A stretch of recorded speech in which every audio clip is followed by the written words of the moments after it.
Hello, everybody, and welcome to Bulldog Stadium in Bedford, New Hampshire, scene of today's 2020 high school championship game. It's Nashua High North versus Goffstown. I'm John Collins, along with Jason Roby, Tom King, our cameraman Tim O'Neill, and our executive producer Pete Johnson. This telecast in conjunction with Goffstown TV. It is 57 degrees, beautiful sunshine in Bedford. And Jason, how did these kids sleep last night? I almost didn't. Looking forward to this game. Probably very, very little, John Collins. There's a lot of anticipation, and certainly this has not been a typical season in terms of the coronavirus and all of the protocols in place. So to just be playing here today, I'm sure these kids are excited to finally be in this moment. Very gracious of Bedford to allow the field to be the neutral site for the Division I championship. Both of these teams, John, come in here undefeated. Goffstown High School, by the way, the only team that played a full schedule this year due to the coronavirus. So they come in as the number 2 seed, Nashua North the number 1 seed. It's going to be a great game today. You don't get to this point in the season and to the championship game unless you got a great quarterback at the helm, and that is true for both teams today. The reason these teams are here, first and foremost, they have great supporting players, no question about it, but they have superstars at the most important position in high school football. That is the quarterback position. We'll start with Goffstown.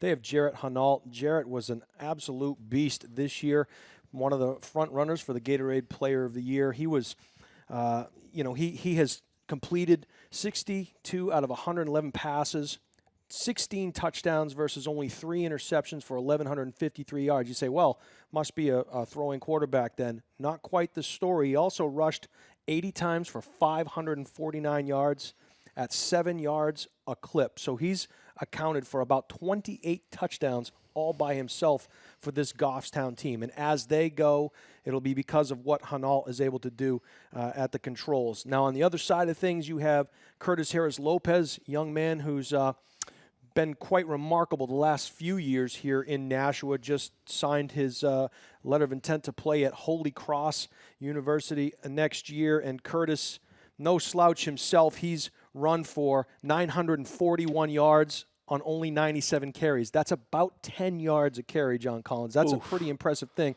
especially when you have to consider every team they played, they knew who was going to be the meal ticket. They knew who the guy was that was going to carry the ball when it was, crunch time, and he was still able to deliver. Also, no slouch himself in throwing the ball. He's been able to throw for over, 200-plus yards this season, a few touchdowns here and there. Let's put some numbers in perspective, John.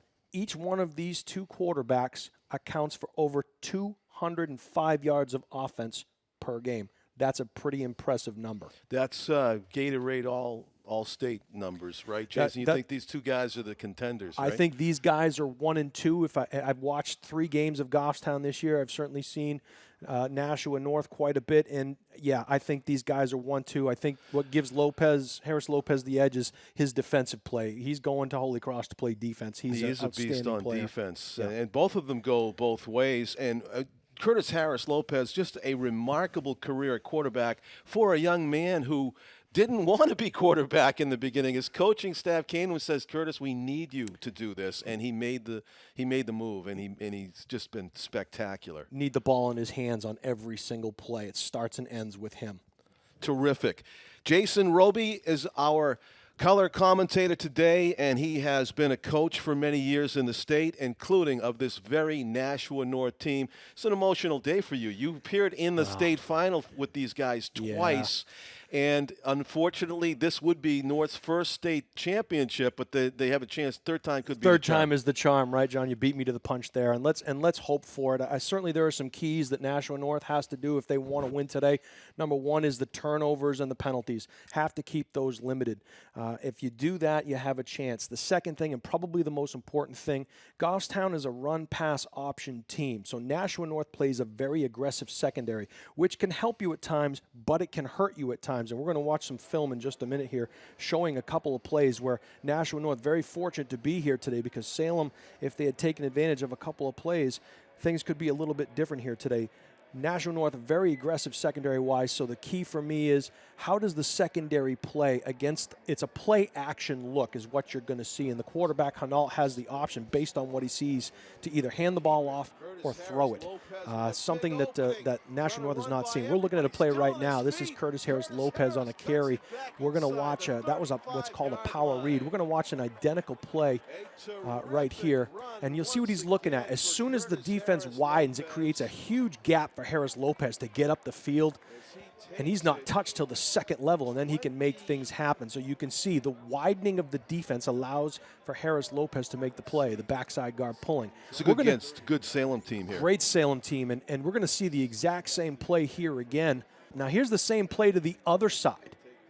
You see the guard fold around, and now Harris Lopez is dead to rights. Why we picked this play? Because that play shouldn't have worked. That was an example of a kid just being an outstanding athlete. And I don't know if we're going to be able to see it again, but you're going to see Curtis Harris Lopez, there's nowhere to go. So what does he do? He bounces it out. This is an important play in the drive here. Harris Lopez, again, with that wide read, widens the defense and just trots into the end zone for a North touchdown. He looked like a big wave surfer there, beating the curl to the end. He got in there, right. Just superior speed. Here it is again in slow motion. And again, they widen with the pull of the tackle to widen the defensive end, and that just creates space for Curtis to get up in there. And you're right, he rides that tube and gets into the end zone. Yeah, it's as if he was on a surfboard, like a bullet. Here's an important play in the game, John. It's 3rd and 12, and actually they had it at 1st and 25. It's now 3rd and 12. He rolls to the right and puts it right on Lucas Cunningham for the first down. That's one of my keys to the game today as well. You can't have 1st and 25 against this Goffstown team and expect to come away with a first down. But you see his ability to roll right and make a play. So great job there. Now these are the plays, and I don't know if Pete's going to be able to show us, but defensively that North has to be aware of. Here's the first one. This is the Merrimack game. North up big. It's 4th and 10. No time left in the first half, and North is beat. North is beat on this play. Pass was underthrown. Last play of the first half. What are you telling your guys? Don't get beat deep. And if Curtis Harris doesn't scramble to get into that play, they're in big trouble. This is last week against Salem. You're going to see a double pass. Again, 3rd and 3. 50 seconds left in the first half, and again they are beat deep. And the only thing saving him there is the athleticism of Curtis Harris Lopez. Yeah, he probably went 20 yards after that was thrown. This is the last chance. It's a toss pass. Now, I hope we can replay that because I want you to watch the top of your screen. Great interception there by number 7, Jaden Espinal, great member of the secondary. But he comes off of his man, and his man is wide open running. You watch up here. Watch down bottom of the screen. Number 1 is wide open because of the aggressive secondary. Yeah, that could have been That's gone. a touchdown. And you say, well, Curtis Harris Lopez was back there. Curtis was not back there. He was blitzing off the edge. There was nobody back there. So the Titans were fortunate in a lot of ways, and that's my key to the game today. The big key to the game for me is how aggressive does that secondary play. It's going to determine if Goffstown is able to run the football. If Goffstown is able to run the football today, and they have who Nick Hammond thinks is the best running back in the state, I'll be honest with you, his name is Zach Picard. He's run for 843 yards on 138 carries. 10 touchdowns on the year. He is a tough runner downhill, and Coach Hammond says he's got the best eyes in terms of finding the cutback lane. So if Nashua North can't stop the running game early on, you're going to see that secondary creep up, which is going to cause some problems on the RPO offensive scheme that the Goffstown Grizzlies run. Zach Picard with some uncharacteristic fumbles last week. He had 2. One was in the end zone that was recovered by Winnicott for a touchdown. Don't expect the same gift today. No. But that did happen to him. I don't know whether it was jitters last week or what. You get it out of your system, right? And I think for Zach, it's probably behind him now, and he'd rather do it then than today. And if you look at Nashua North, they checked off all the boxes last week. They were able to play a Saturday day game and win. They were able to come from behind not once but twice. And most importantly, they were able to stop Salem when it mattered most to keep them from tying the game and potentially taking the lead. So if you're Nashua North, if you're Goffstown, that's all behind you. What's in front of you is a culmination of a lot of hard work, and it's going to be a good one. Tom King is about to call in. I know he's punctual. Any moment now we'll talk to the longest-serving Nashua sports writer of all time. 70 years, if I'm not mistaken, right, Yeah, John? yeah. Let me read you a quote, though. We do have a time to talk about pregame, and according to a very knowledgeable source, He knows one coach who gave the most inspirational pregame speech I have ever heard. Jason Roby, says Coach Ron Welliver. And I want to ask you, you can answer Tom's call and get him in on the broadcast here, but he may have heard this. Tom King, are you there? Yes, I can. Tom King, Ron Welliver told me that Coach Jason Roby gave the most inspirational pregame speech he has ever heard in his life, and he did it more than once. Does that sound like what you heard? And they always lost. They always lost. Tom, do me a favor. Just write about the game, will you? Just write about it. Yeah, right, exactly. They always lost. You are the voice of cynicism and also of Nashua history. I have another word, but okay, go ahead. Tom, what do you see? You're going to make a prediction here, 10 minutes away from kickoff?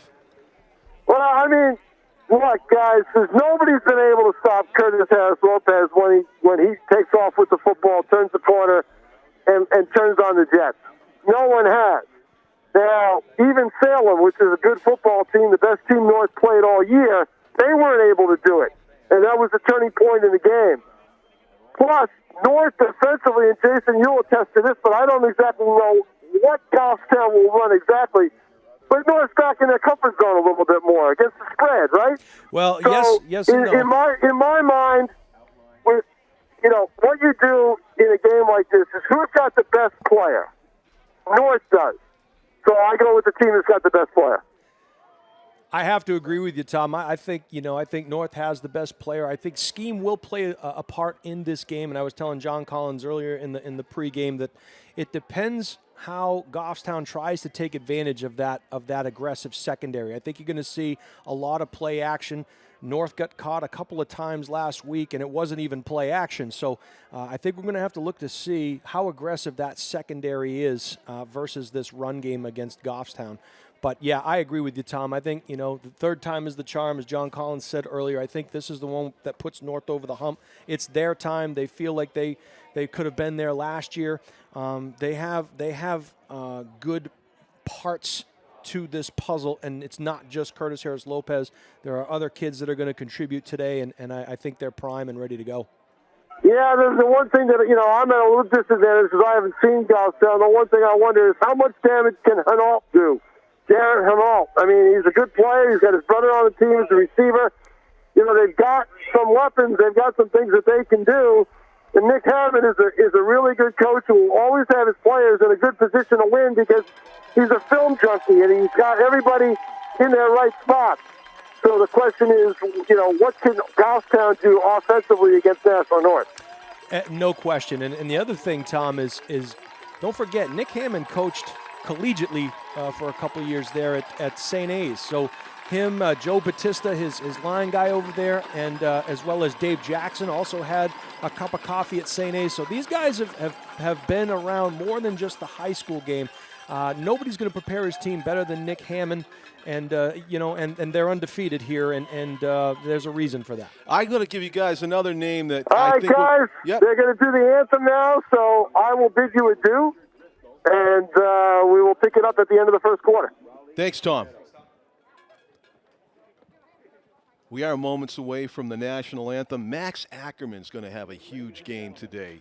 The powerful offensive and defensive lineman for North. Look to him to have a career game today in the state championship final as we get set for the Star Spangled Banner.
are ready for football here at Bulldog Stadium. Welcome once again, everybody. John Collins along with Jason Roby, Tom King, and also cameraman Tim O'Neill on a beautiful sunlit day.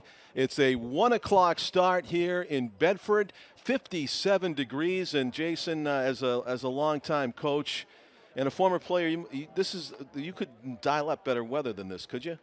Not too hot, not too cold? Perfect football weather, a slight breeze, the sun is shining, and you've gotten to this point. Every day is a gift, right? And so it's a great opportunity as we see the captains for both teams about to come out onto the field and do the coin toss, and you couldn't ask for better conditions. That's Curtis Harris Lopez, of course, Max Ackerman, and I believe that's Luke Cunningham, your kicker. Yeah, Lucas Cunningham. You work with. And those four guys have had monster seasons for this team, and really the last couple of years, and this has been one of the more successful 3-year runs for these players. And I know Coach Lorendi is excited and happy for these seniors. There's a lot of them on here, and there's no telling what next year brings. But you read in the Tom King article that these guys kind of passed down the message that was given to them when they were young by the upperclassmen, and it just goes to show your hard work does pay off. You're the last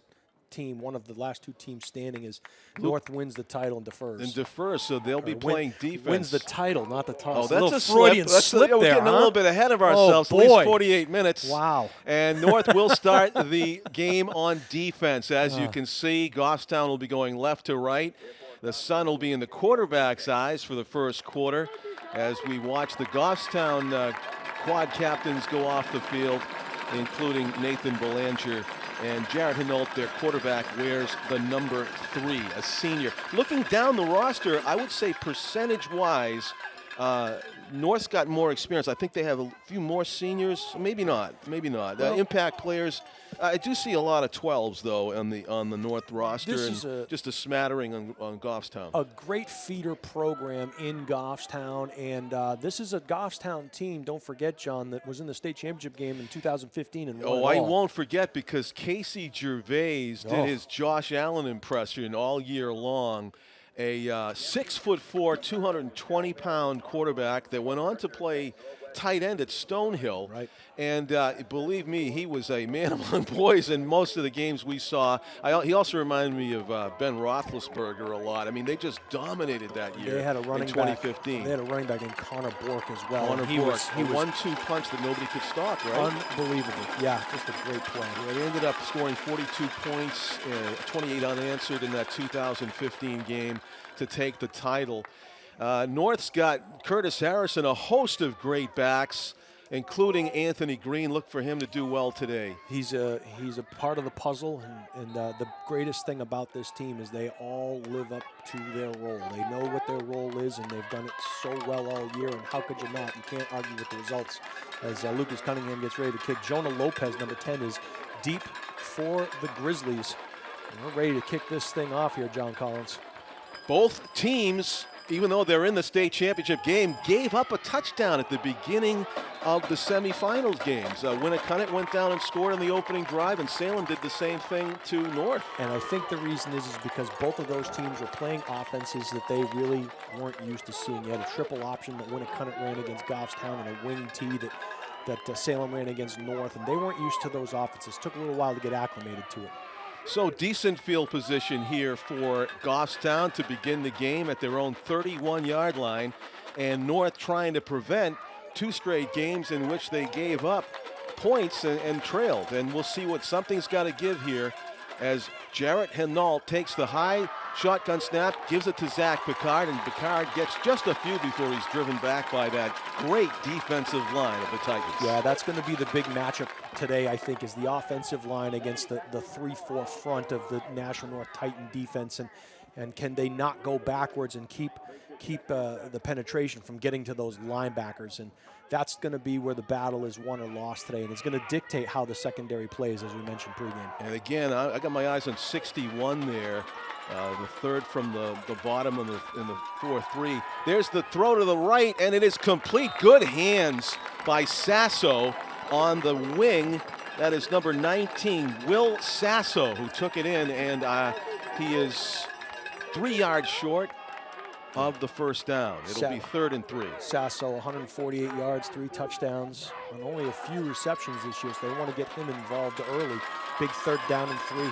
Derek Finlay had fairly tight coverage. He didn't give up the first down. Let's see if the Grizzlies can convert. They do. Up the middle. Henault is as advertised. Tough to bring down until he is into Titan territory. Yeah, great play there by Henault, but more importantly, you saw that the front for North is tied up here as we watch the replay. They're going to go and hurry up, so we won't get to see it, but maybe at halftime we'll be able to show you how they're locking onto that front of the Titans. They create the opening, and Henault takes advantage of it.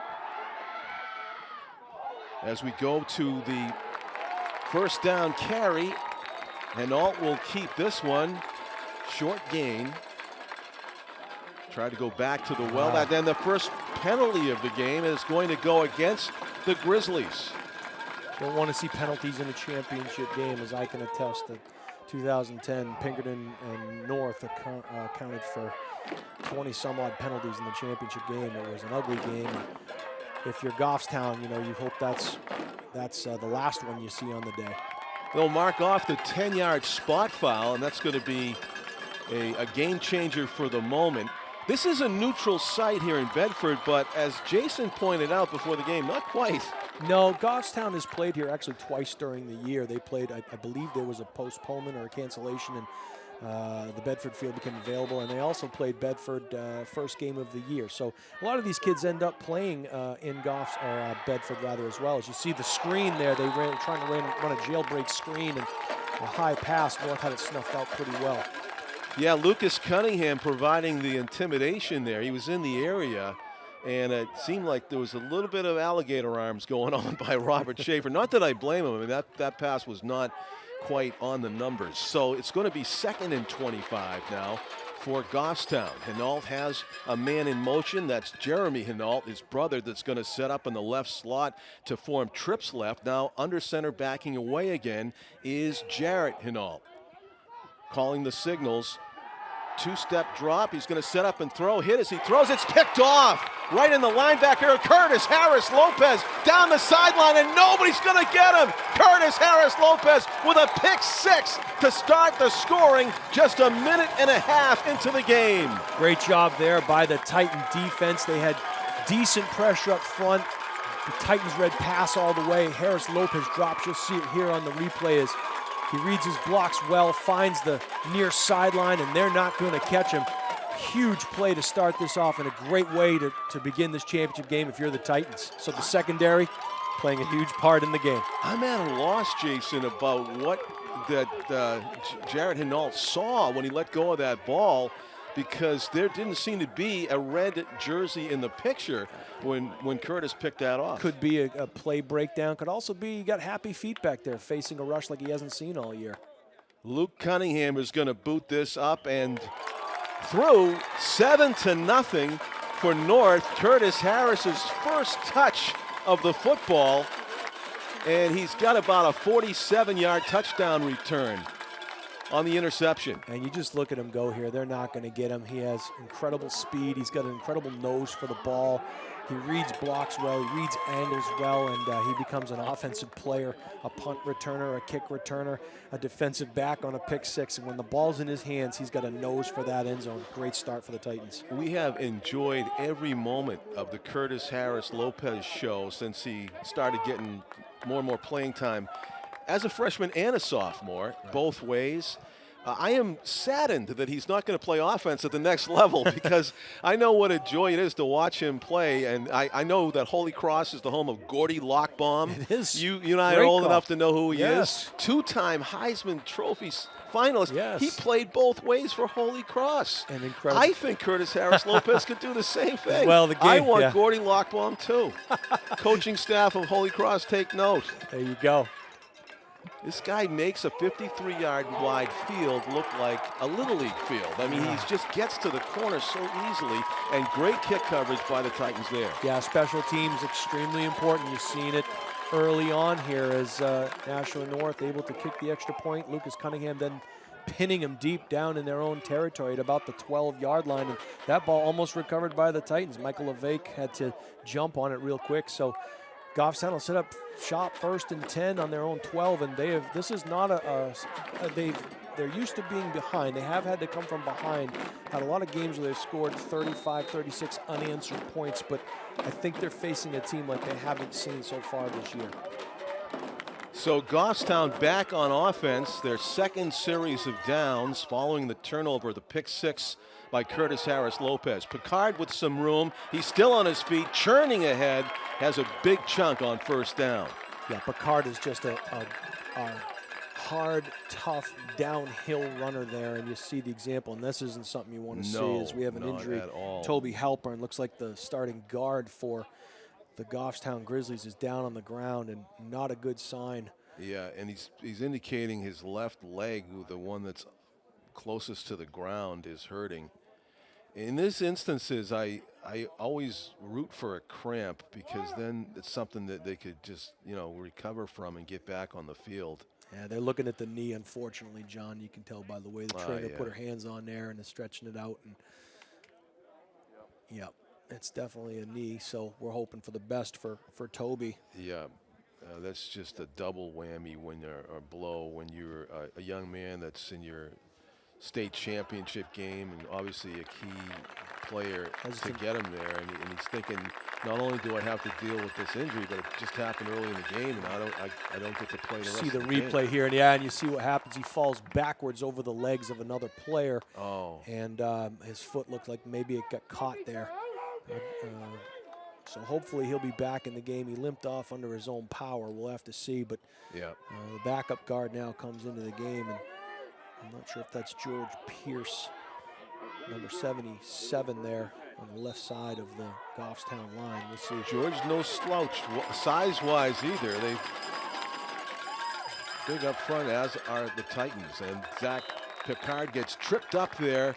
Underneath was Luke Cunningham submarining the pile. Yeah, Cunningham, but you also have to see, you saw Max Ackerman in there. You saw number 56 for the Titans. That was Spencer Whiting, a name you're going to hear a lot today. So you had someone off the edge, you had an inside linebacker, and you have a defensive lineman all converging on that play. So you have to like what you've seen so far if you're the Titans. 2nd and long here for the Grizzlies. The handoff up the middle. And they had a hand on him early, but he gains an extra 3 or 4 after contact. It was Liam Novak who had a chance to trip him up at the line of scrimmage. It's going to be 3rd and short, 3rd and a yard.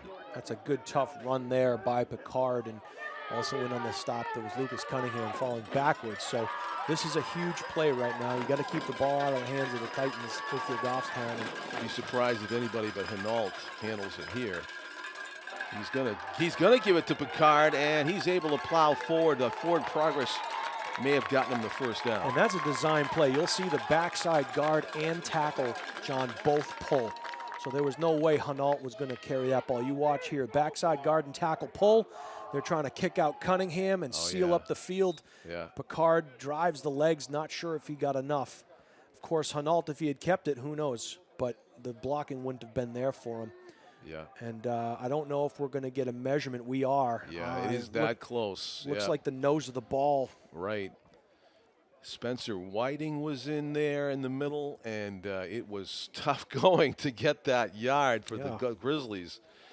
I'm sure they're already sensing that this is not your average high school football team that they're up against right here. So they got 4th and inches. There's a reason why these guys are undefeated, and there's a reason why they've only given up 10 points a game.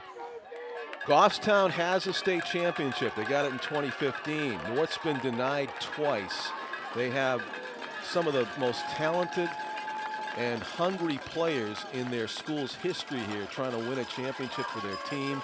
They got a pick 6 just, it was almost 90 seconds into the game, about 80 seconds into the game by Curtis Harris Lopez to put them on the board first. And they're trying to get what amounts to another turnover on downs right here. They're going empty here, John, 4th and a half a yard. They're going empty, too wide to the left and a close trip. And it is a keeper stepping up and making a miss. Finlay had a shot at Henault, but he gives away a lot in size, and Jarrett makes it work there, and the quarterback keeper for the first down. Yeah, you had Finlay, Peters, the linebacker, and Big Max Ackerman in on the play, but Henault able to get enough to get the first down.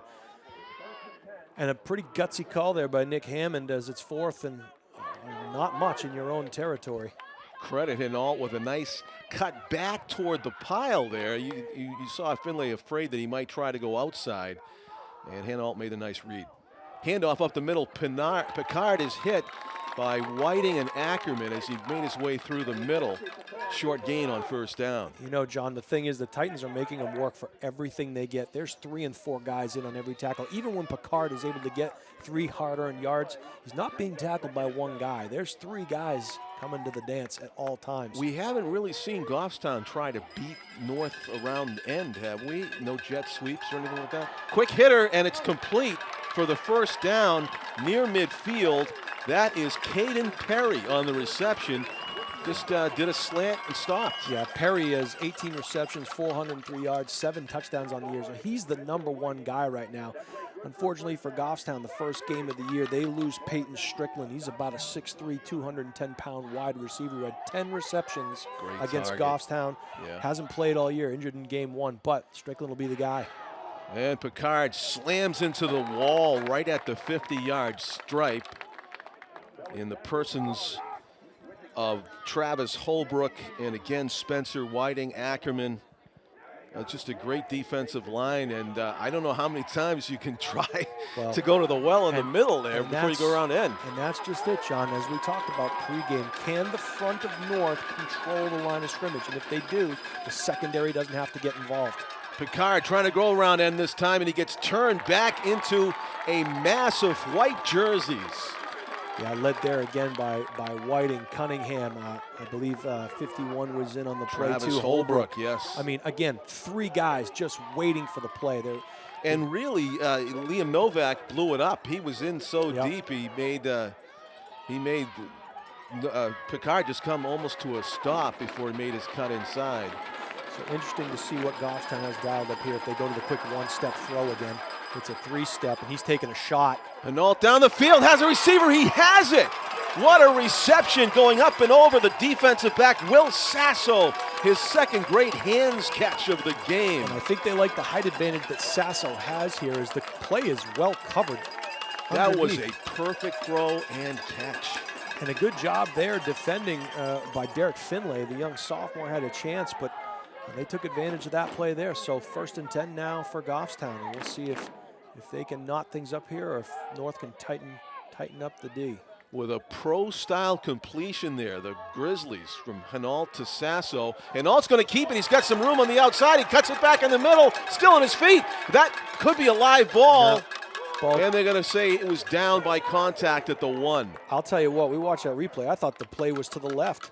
Oh, watch the opening to the left, right there up the middle, but he bounces it to the right. Oh, I seen a hole right there. Cunningham was held dramatically, and they let it go. That's a missed call because he's going to make that. He's going to be in on that play.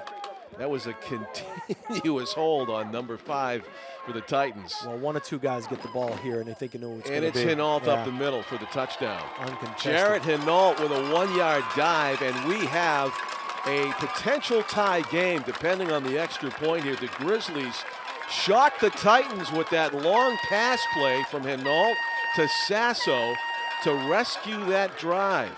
And interestingly enough, John, as we get ready for this extra point, 6 minutes to go in the first quarter, we still have not seen the Titan offense on the field. We have not. We are deep into this first quarter due to the pick 6 by Curtis Harris Lopez and that extended drive, which does in fact end with the extra point kick being good by Ethan Bradley. So we are deadlocked at 7-7 here in the first quarter, and a little bit of cause for concern. You mentioned, Jason, the aggressiveness of the secondary and that the Titans might overplay the run, come up too much, and leave themselves vulnerable on the back end. And yet, we're not talking about a receiver that got wide open behind everybody. Right. We're talking about a play that, Hopkins and Kyler Murray would have been proud of there. Right.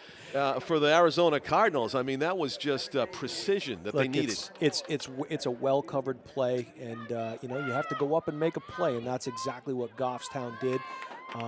a 1-2 punch. They're gonna continue to pound the football and hope things open up on that run-pass option that they have, and we'll see if the Titans can answer the call. But we have everything we had hoped for. It's a 7-7 game, and both teams' quarterbacks, albeit one on defense, yes, have made the plays that have made the difference thus far. So Curtis Harris Lopez with his next best chance to touch the football here on the receiving end of this kick, perhaps. Let's see how Goffstown wants to play it.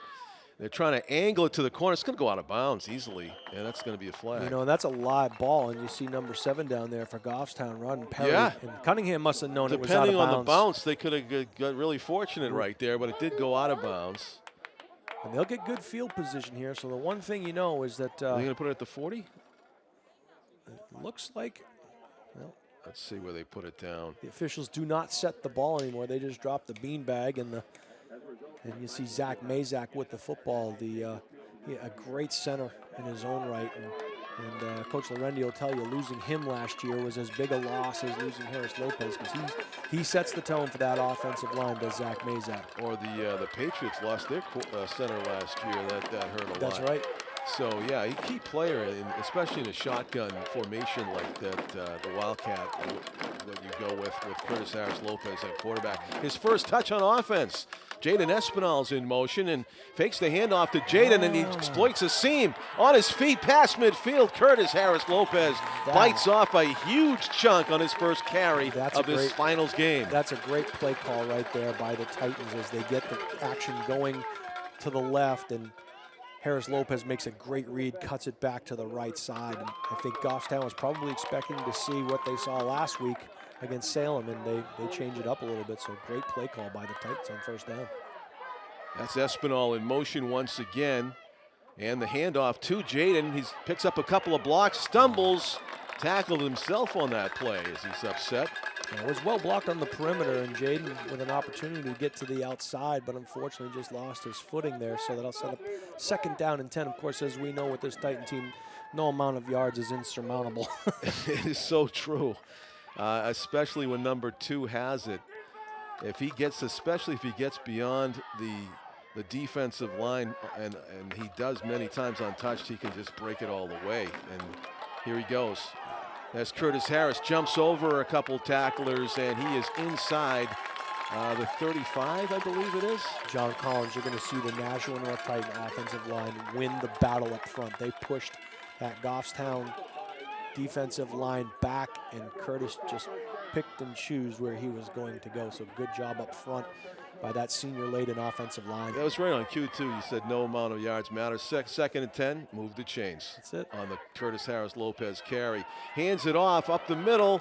Banging his way forward is Espinal. Great job by Espinal. They run power there. They pull the backside. Espinal follows his blocks, and you'll notice there, 2 hands on the football, John Collins. Yeah. And he's taking off the gloves right now. You see that? He didn't have a good enough grip, apparently. Yeah, so, he had a fumble last week, and I think he hopes that's behind him. And 2 hands on the rock there is, again, 2nd and 1. Big opportunity here for the Titans. So it might be a free play in essence. Let's see if they want to put up their first pass or not. Maybe no need. There's the handoff to Anthony Green, trying to get that hard-fought 1 yard to move the sticks. Capos on the tackle. I like that they got, he's getting up limping a little bit. I like that they get Green involved early. He does a lot of the dirty work in there for blocking. He plays a good defensive end as well. We have our second measurement of the game. As the officials are eyeing this one. And North's actually walking over to the sideline, so we may have our first timeout on the field. It's just an official timeout. Just an official timeout, so we'll see if the Titans can once again move the chains. Might add, while they're doing this measurement, very fortunate to have Tom King over at Bedford High School. They're going to get the first down there, John, but very fortunate to have Tom King over the sidelines for us. Over there, and I know the fans at home are happy. They don't have to listen to him, so they're very happy he's over there as well. Yes, and that is a first down for the Titans. They got enough. Anthony Green on the carry. So the ball's at the 22-yard line, and North trying to retake the lead. They started off the game. Goffstown on offense, pick 6 to Curtis Harris Lopez, 47-yard touchdown return untouched into the end zone, broke it out to the sideline, and then Goffstown on a sustained drive of about 88 yards or so, and they put it in on a 1-yard run by Henault, and that's where we are, 7-7. Run to the outside, Anthony Green with room. The 10, the 5, he's forced out of bounds just shy of the 5-yard line. That is another Nashua North first down. Goffstown got caught here, John. They had a slant or a line shift going to the left side, and as they were shifting, the Titans just outflanked them to the opposite side, so they caught him in the wrong stunt. Goffstown guessed wrong, and when you guess wrong, you give up big chunks. We've been fortunate to cover a lot of Nashua North football this year, and I think that's the first time I've seen a design play for Anthony to go outside. I think that might have caught Goffstown off guard. They probably didn't game plan for him to take it wide. Here's Espinal. He's going to get the handoff. He cuts it up. He's got some blocks, and he's into the end zone. Jaden Espinal with a 6-yard touchdown run, and North retakes the lead. They're up 13-7. Yeah, great jump stop there by Espinal. That play's designed to look like it's going outside, but in essence, it ends up being a power right off tackle, and a great job kick-out block there. Espinal reads it well, gets up the field, goes in for the touchdown. He just has this way of knifing through defenses. He's got some wiggle. And he reads seams so well. That's a great play for him and for the Titans, who are trying to make it around 7-point lead here. High snap. They get it down. It's blocked. And that's going to be a 13-7. Extra point try missed. It was a tough handle for Jaden Espinal. Did a good job just to catch that one-handed, but couldn't get it down in time for Luke to kick it through. Got to check on the snapper on that play. I think they may have changed snappers from last week to this week. Don't know if that made a difference, but good job by Espinal getting the ball down, giving Cunningham a chance. But let's hope that point doesn't come back to bite the Titans. Another key in the game, John, we talked about, special teams, right? Yeah, it sort of overlaps with you talking about errors, too. Yeah. And you want to keep those at a minimum against a tough opponent.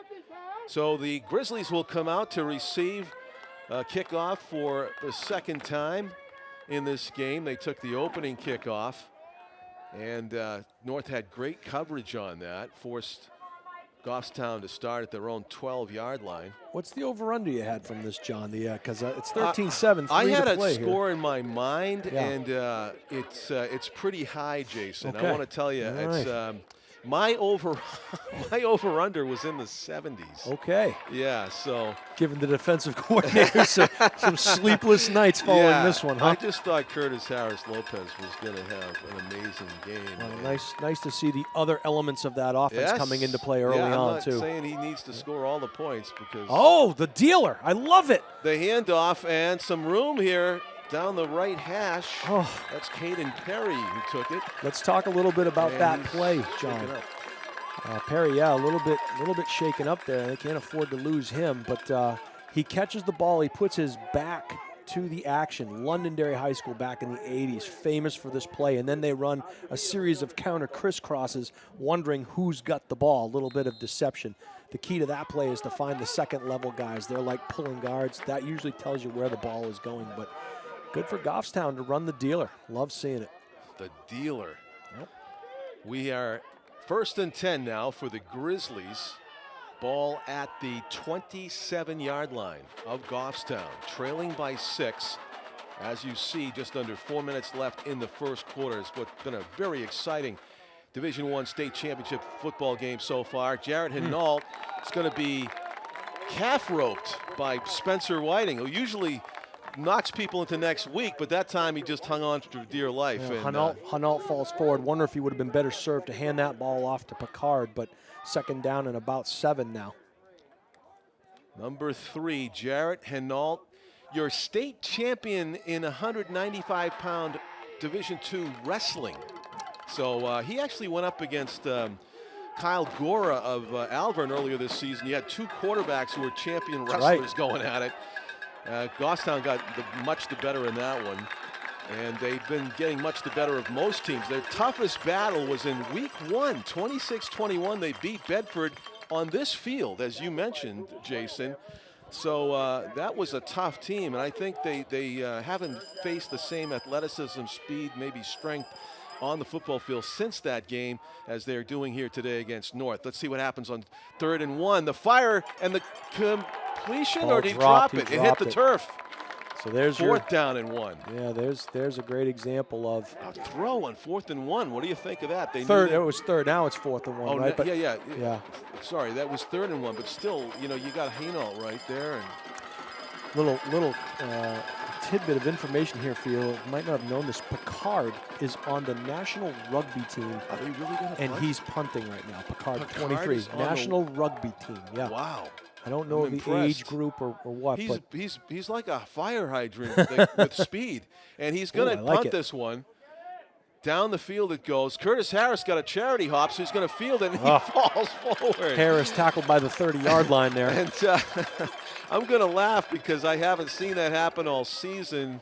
I'm not sure even Curtis Harris Lopez could have pulled out a kick return for touchdown on that play. It was pretty good coverage in his face. Good coverage. Goffstown ran their lane, stayed in their lanes, and you hold your breath every time you see the ball in number 2's hands. Oh, you do, with any kind of space? No doubt about it. Yeah. But they had him on the hash towards the north sideline, and they'll set up shop at their own 30 in pretty good field position, own 31 rather. Even with the 1 p.m. start, those are long shadows on the field. We're at that time of year, getting close to the winter solstice, of course, but we're blessed with this beautiful day.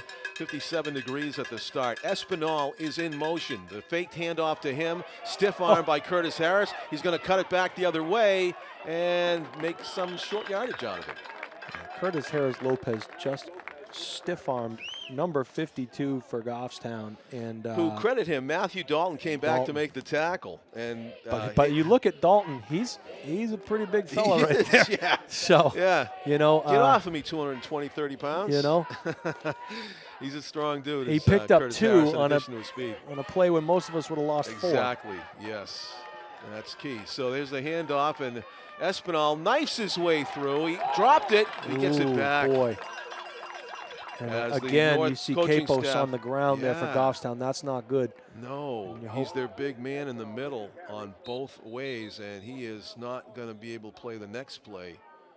One of the things I noted in scouting both of these teams is we hope for the best for Capos here, and hopefully he's able to re-enter into the game. But hard to see what happened there. He was down, and they're standing up a lot. Are the Goffstown Grizzly defensive linemen, and when you stand up, if you stand up, you can get driven back. So you got to fire off, stay low to the hip, and not stand up. Spoken like a true coach. That's Jason Roby. I'm John Collins. Tom King will be joining us between the first and second quarters coming up. Hopefully, young Mr. Capos will be okay for the moment. He needs a moment to recover from whatever just occurred on that play. It'll bring up 3rd and 4. Oh, this is all indications early on are a stinger, but they're calling for another trainer, and you don't like it when they're reaching for, for the shoulder area, the neck area. You don't like it when they're pinning the neck down like that to keep him stabilized. It's a concern. He is moving. He's moving all his limbs, and he was squeezing the hand of the trainer. So that's a great sign. I mean, do I guess most of our audience know what a stinger is, Jason? Yeah, it's when you hit with your shoulder, and sometimes your shoulder and your neck kind of get pinched, and it's also called dead arm. The arm kind of hangs a little bit, and it hurts. Yeah, really for bad, us baseball players, I guess the closest thing we got is when you get jammed on a fastball and your hands you starts get tingling. tingling. That's exactly that's exactly right. Yeah, but you rather get in your hands than up there. Well, you hope right now that that's all it is a stinger, as the medical personnel are out there checking on Mr. Capos, and we certainly hope for the best for him. In 2015, Goffstown surged to the Division I championship with 28 unanswered points in a 42-14 victory over the Exeter Bluehawks. North trying to win the school's first state championship since the split. South and North High Schools in 2004. South did win the state title in 2008, beating Pinkerton 33-32 in what I can only imagine was a heart attack game for the Unbelievable coaches, game. It was freezing that day, and the running back for South, as you see Capos heading off under his own power, so that's a great sign. He's holding his helmet, so that's not a good sign. Not a good sign, but it's good to see him up and moving. Yeah, that is. But that Nashua South team, running back, and I can't believe his name escapes me right Bork. now. For sorry. Nashua South. Oh, He yeah, scored yeah, South. He scored every touchdown. He scored all of the points. And Wow. but Pinkerton had a chance to win the game on the last play Yeah. of the game. They went for a 2-point conversion and didn't get it. And so South wins 33-32. They went for the win. They went for the win in their own Famously field. so. You're right. Yep.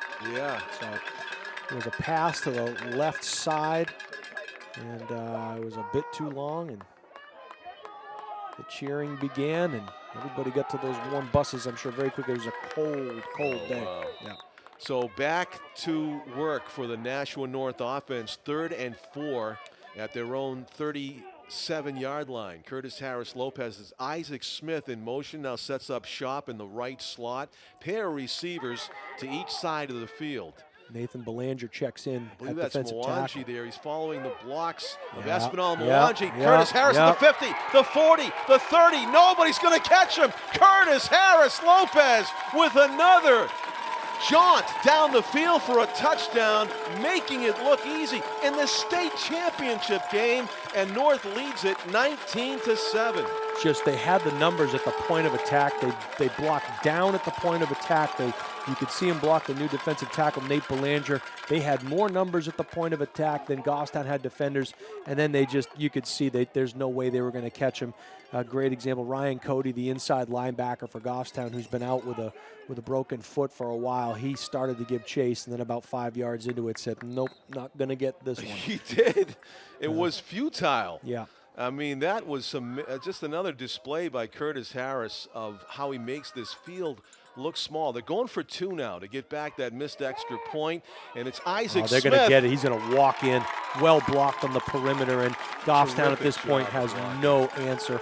Just too many weapons, too many things to cover here. And Chris Acevedo, Isaac Smith took it in. I think it was Derek Finlay on blocking, and just a terrific design play, as Jason said. everybody did their job, and you gotta give it to the offensive line out there of Whiting and Ackerman and Novak, Mazak, Shardy. Those guys are just opening holes, and on the perimeter you've got guys that are sustaining their blocks, and they're doing it with many people, not just Curtis Harris. Clearly Curtis is the guy, but when you're able to go to different parts, different places. Yeah.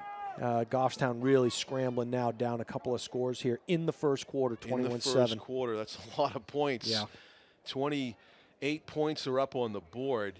Of course, 7 of those came on defense for North from Curtis Harris Lopez, who I believe, if my math is right, that was a 63-yard run from his own 37 to the house.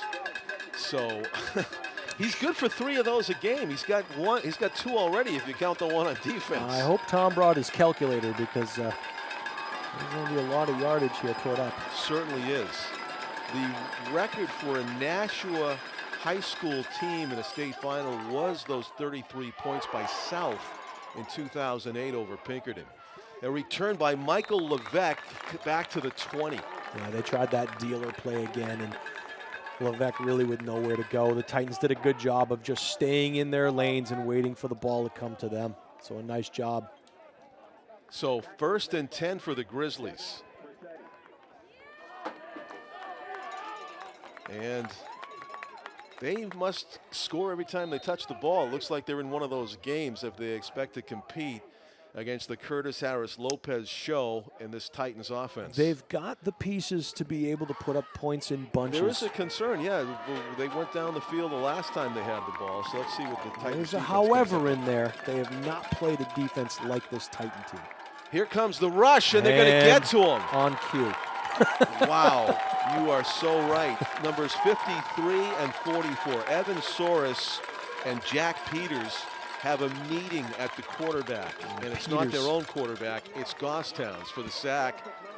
Peters just a sophomore, and Loss of 8 he on the brings play. it every time, no question. About 7 maybe. It'll be 2nd and 19, we're going to call it. And Goffstown needs to do a better job of pass protection. They may have been double teaming Ackerman there. I'm not quite sure why they got through so quickly. We're not going to Henault have. with the keeper is going to run out of room at about the line of scrimmage. And the thing for Henault, he picks up 10 yards, but now it's 3rd and 10, right? So that huge first down loss is a big play. But if you're Goffstown, you have to get rid of the football now. You gotta throw the ball now. You can't sit back there and wait because this rush will get to you. You're not going to have the luxury of doing that. I hope they don't. You know, if you're Goffstown, you don't want to become one-dimensional. You're still in the first quarter here. This will probably be the last play of the first quarter, but you don't want to panic just yet. Yeah, he stick got with your game half of it plan. back on that carry. I didn't credit him with enough. Henault is going to elude the rush. He's got some room, and he's got the first down. He's out over the 35. Jarrett Henault taking matters into his own hands to keep the drive alive. I got to be honest with you there. I saw Toby Brown Jr. running down from behind. I thought he was going to go for that football, try to strip it from him, but Henault with a good job picking up the necessary yardage. So, a la Nashua North Titans. You know, I think he cut weight to make that 195-pound category. We just got a phone call live. We're at the end of the first quarter. It is a 21-7 North lead over Goffstown, Tom King. What are you seeing? Well, what do we say? The best player on the field is going to make the difference. He's got 2 touchdowns already. He didn't waste any time either. He No, got like 80 seconds in the pick six. But Goffstown losing that defensive tackle on that play, I think, opened up the 63-yarder. And I don't know if he's going to come back. He looked like he got his bell rung.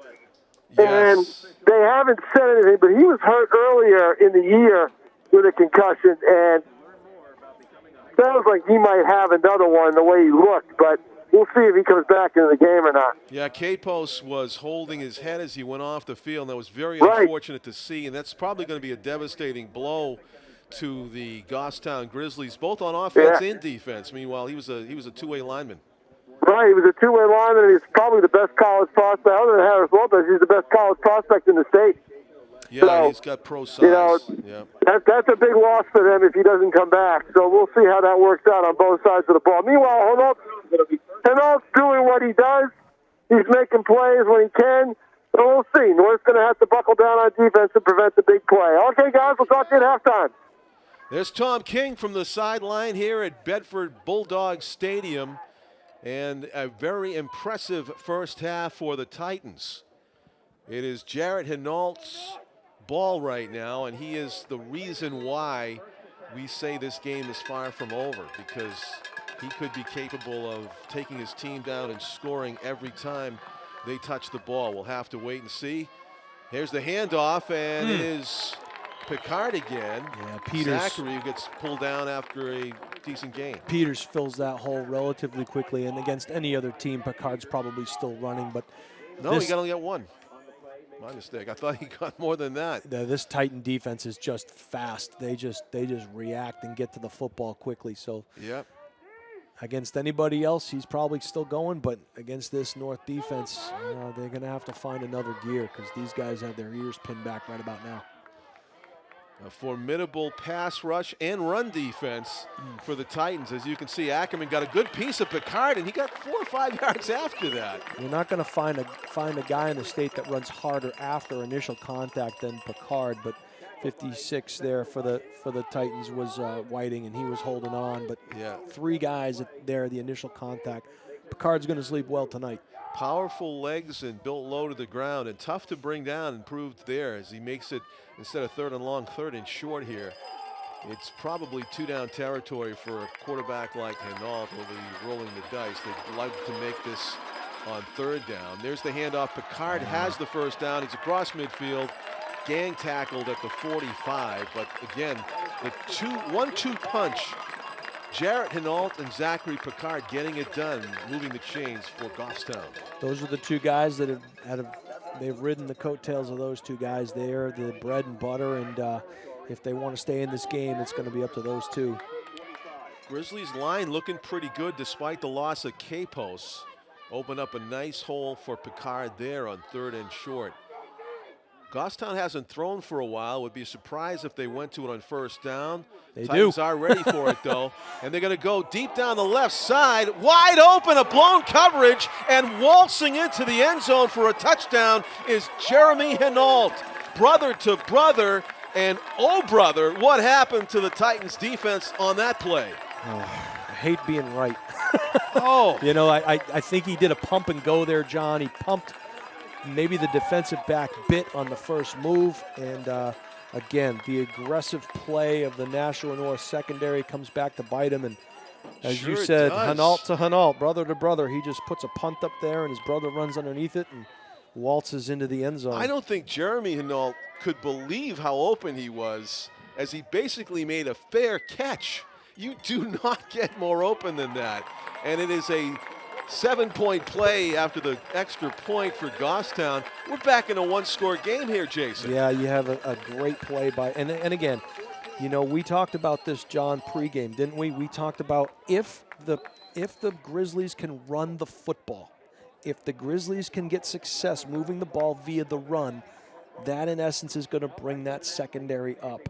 And what happens? You called it. Are they going to throw on first down? No, you called it. Well, you were dead on. I mean, before the game started, you said that's a double-edged sword when you have an aggressive secondary like that. They come up and they help out in the running game, sometimes too much, and leave yourself vulnerable in the back end. And that was the perfectly timed pass play for the Grizzlies as they caught the Titans napping. I'm sure that's what that conversation down there in that huddle is. Had to be. And we don't know because we couldn't see it on the replay. Yeah. Did the defensive back Did he slip? fall Did he down? fall down? Yeah. Was there was there something that we didn't see? But clearly Goffstown saw something, right? And they've been watching. They've watched film. They know how these guys play in the secondary. And I'm going to date myself, but I felt like that Jeremy Henault came up through the ground in the Get Smart telephone booth, and they didn't know he was on the field. I mean, that's how open he was. Smart? Really? John Collins? Wow. I'm dating myself on that one, but yeah, go back and watch the opening montage. You know what I'm talking about. But here comes Goffstown's kick, and again, they're trying to angle it away from Curtis Harris. Oh, Lopez. that's a live ball. Isaac Smith picks it up. He's got some room. Isaac He Smith could go here. darts to He the could right. go, Tom. Isaac Smith, the 50. He's got one man to beat down the sideline. Isaac Smith goes all the way. Touchdown, kickoff return, and it's back to a 2-score game. So many weapons on this Titans team. Special teams, right? So there it is. So the special teams, he drops the ball. And a lot of times, John, and you've probably seen this before as Coach Zach Harris comes out and gets a chest bump with Isaac.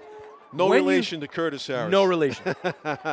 Zach, had to throw that in there, not Zach. quite as athletic. No, that was good ups there. But the ball gets dropped, which kind of sometimes that changes the timing. Your kickoff coverage team lets up a little bit because the ball gets. You see it happen so all often. the time. You think he's going to fall down on it, and used to happen in my Nerf football games too. Well, there you go.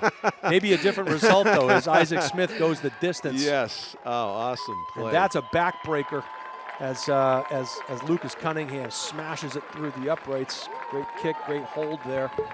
Looks like they fixed whatever ailed them on that second touchdown and the extra point. So. Wow, there's so many players on the Titans that if they beat you to the corner, the sideline, they're tough to catch. Pick which way you want to win. Yeah. You want to win, you want to hand it off, you want to keep it, you want to do a kick return, you want to pick six. When they line those guys up, those skilled players, to just have a foot race, maybe do you do that in preseason ever to find out who the fastest guy is? Oh, you betcha they do. Oh boy, you betcha that they must do. be for the North Titans team in 2020. That must have been a highly competitive race. You got a 4x1 relay team somewhere. You got out Espinal there. out there. Of course, you got Curtis Harris, and then there's a Isaac few other Smith, guys. Isaac, So I mean, even Cunningham can run pretty fast, right? These guys can motor. And here's the other thing. I had a conversation with Dante Larendi a couple of weeks ago after the Merrimack playoff game, and I said, I've never seen a North team play so well in all three phases of the game: offense, defense, and special teams. And here's the perfect example of it today. He had to agree, right? How do you not? I mean, you pick your poison. I mean, we can beat you offense, we can beat you on defense. And they have clearly scored all we can three beat you ways. on You just called it. Yep. And here's the kickoff by Luke Cunningham, end over end, down toward Dealer. the corner. Another It's coming dealer back play. towards their sideline. Yep. Double, and everybody holds their lane, and they'll knock them out of bounds short of the 25. And again, the key to that is the second line of guys. You just watch. They're pulling guards, and you just run to them. So. Yeah. Caden Perry ended up with it. 1st and 10 for the Grizzlies at their own 23. Wow. I'm out of breath. It's amazing. 28-14 and still just under 10 minutes to go here in the first half. So it is a football Saturday here in Bedford, the state championship game in Division I. North with a 28-14 advantage, and that's after 1 quarter and 2 minutes of football. So stay around.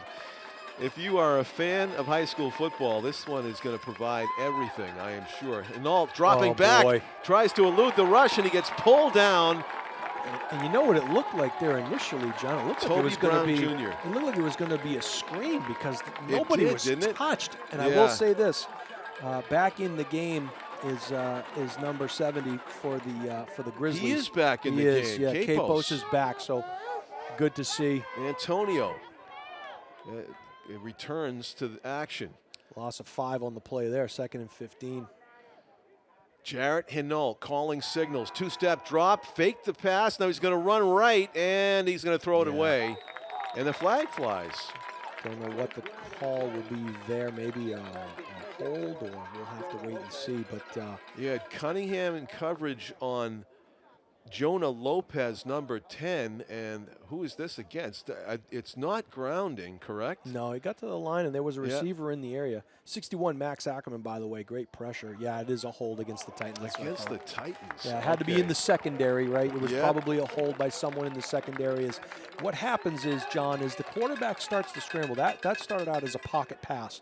When the quarterback starts to scramble, what you're taught as an offensive player is the short routes turn and go deep, and the deep routes come back to the quarterback. So what you probably had there, as Henault started to scramble right, his short route started to run deep. That's where your hold occurred. I get you. Yeah. Yep. Short routes go deep, deep routes come back on the quarterback scramble, and I guarantee you that's what it was. Although Lucas Cunningham not agreeing with it. So it goes from what would have been 3rd and 15 to first down, It right? looks like it's not going to be a it's a first spot down. foul. But yeah, Okay, so it's not a first down. It's going to be replay 2nd down, though. Instead of 2nd and 5. Yeah, big I difference. believe. Yep. Yep. So big difference from 2nd and 15 or 3rd and 15 with the incompletion. Goffstown on the move. Picard up the middle before he's tripped up. First down carry. The pass sets up the run, and the run sets up the pass. And there you go. Yes. First down, Picard. Nice hard run and a good job of blocking up front by the Grizzlies.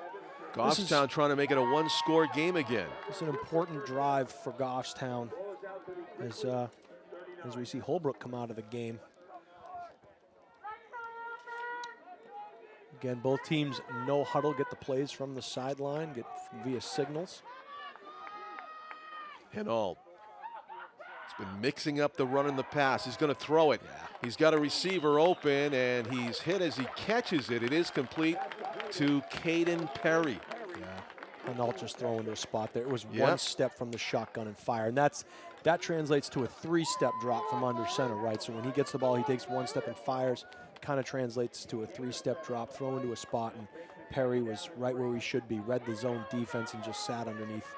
Results in a 2nd and 2 play upcoming for Goffstown. Quarterback. A keeper, Henault, spins. He's got the first down as he gets close to midfield. Yeah, you knew that was going to be keep all the way as they pull both the backside guard and tackle again.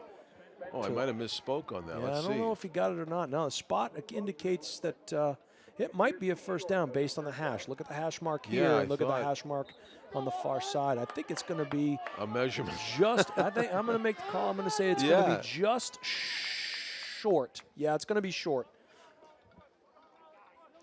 Then again, so they will. My prescription keeps getting stronger by the day. So they will call it 3rd and inches. Yeah.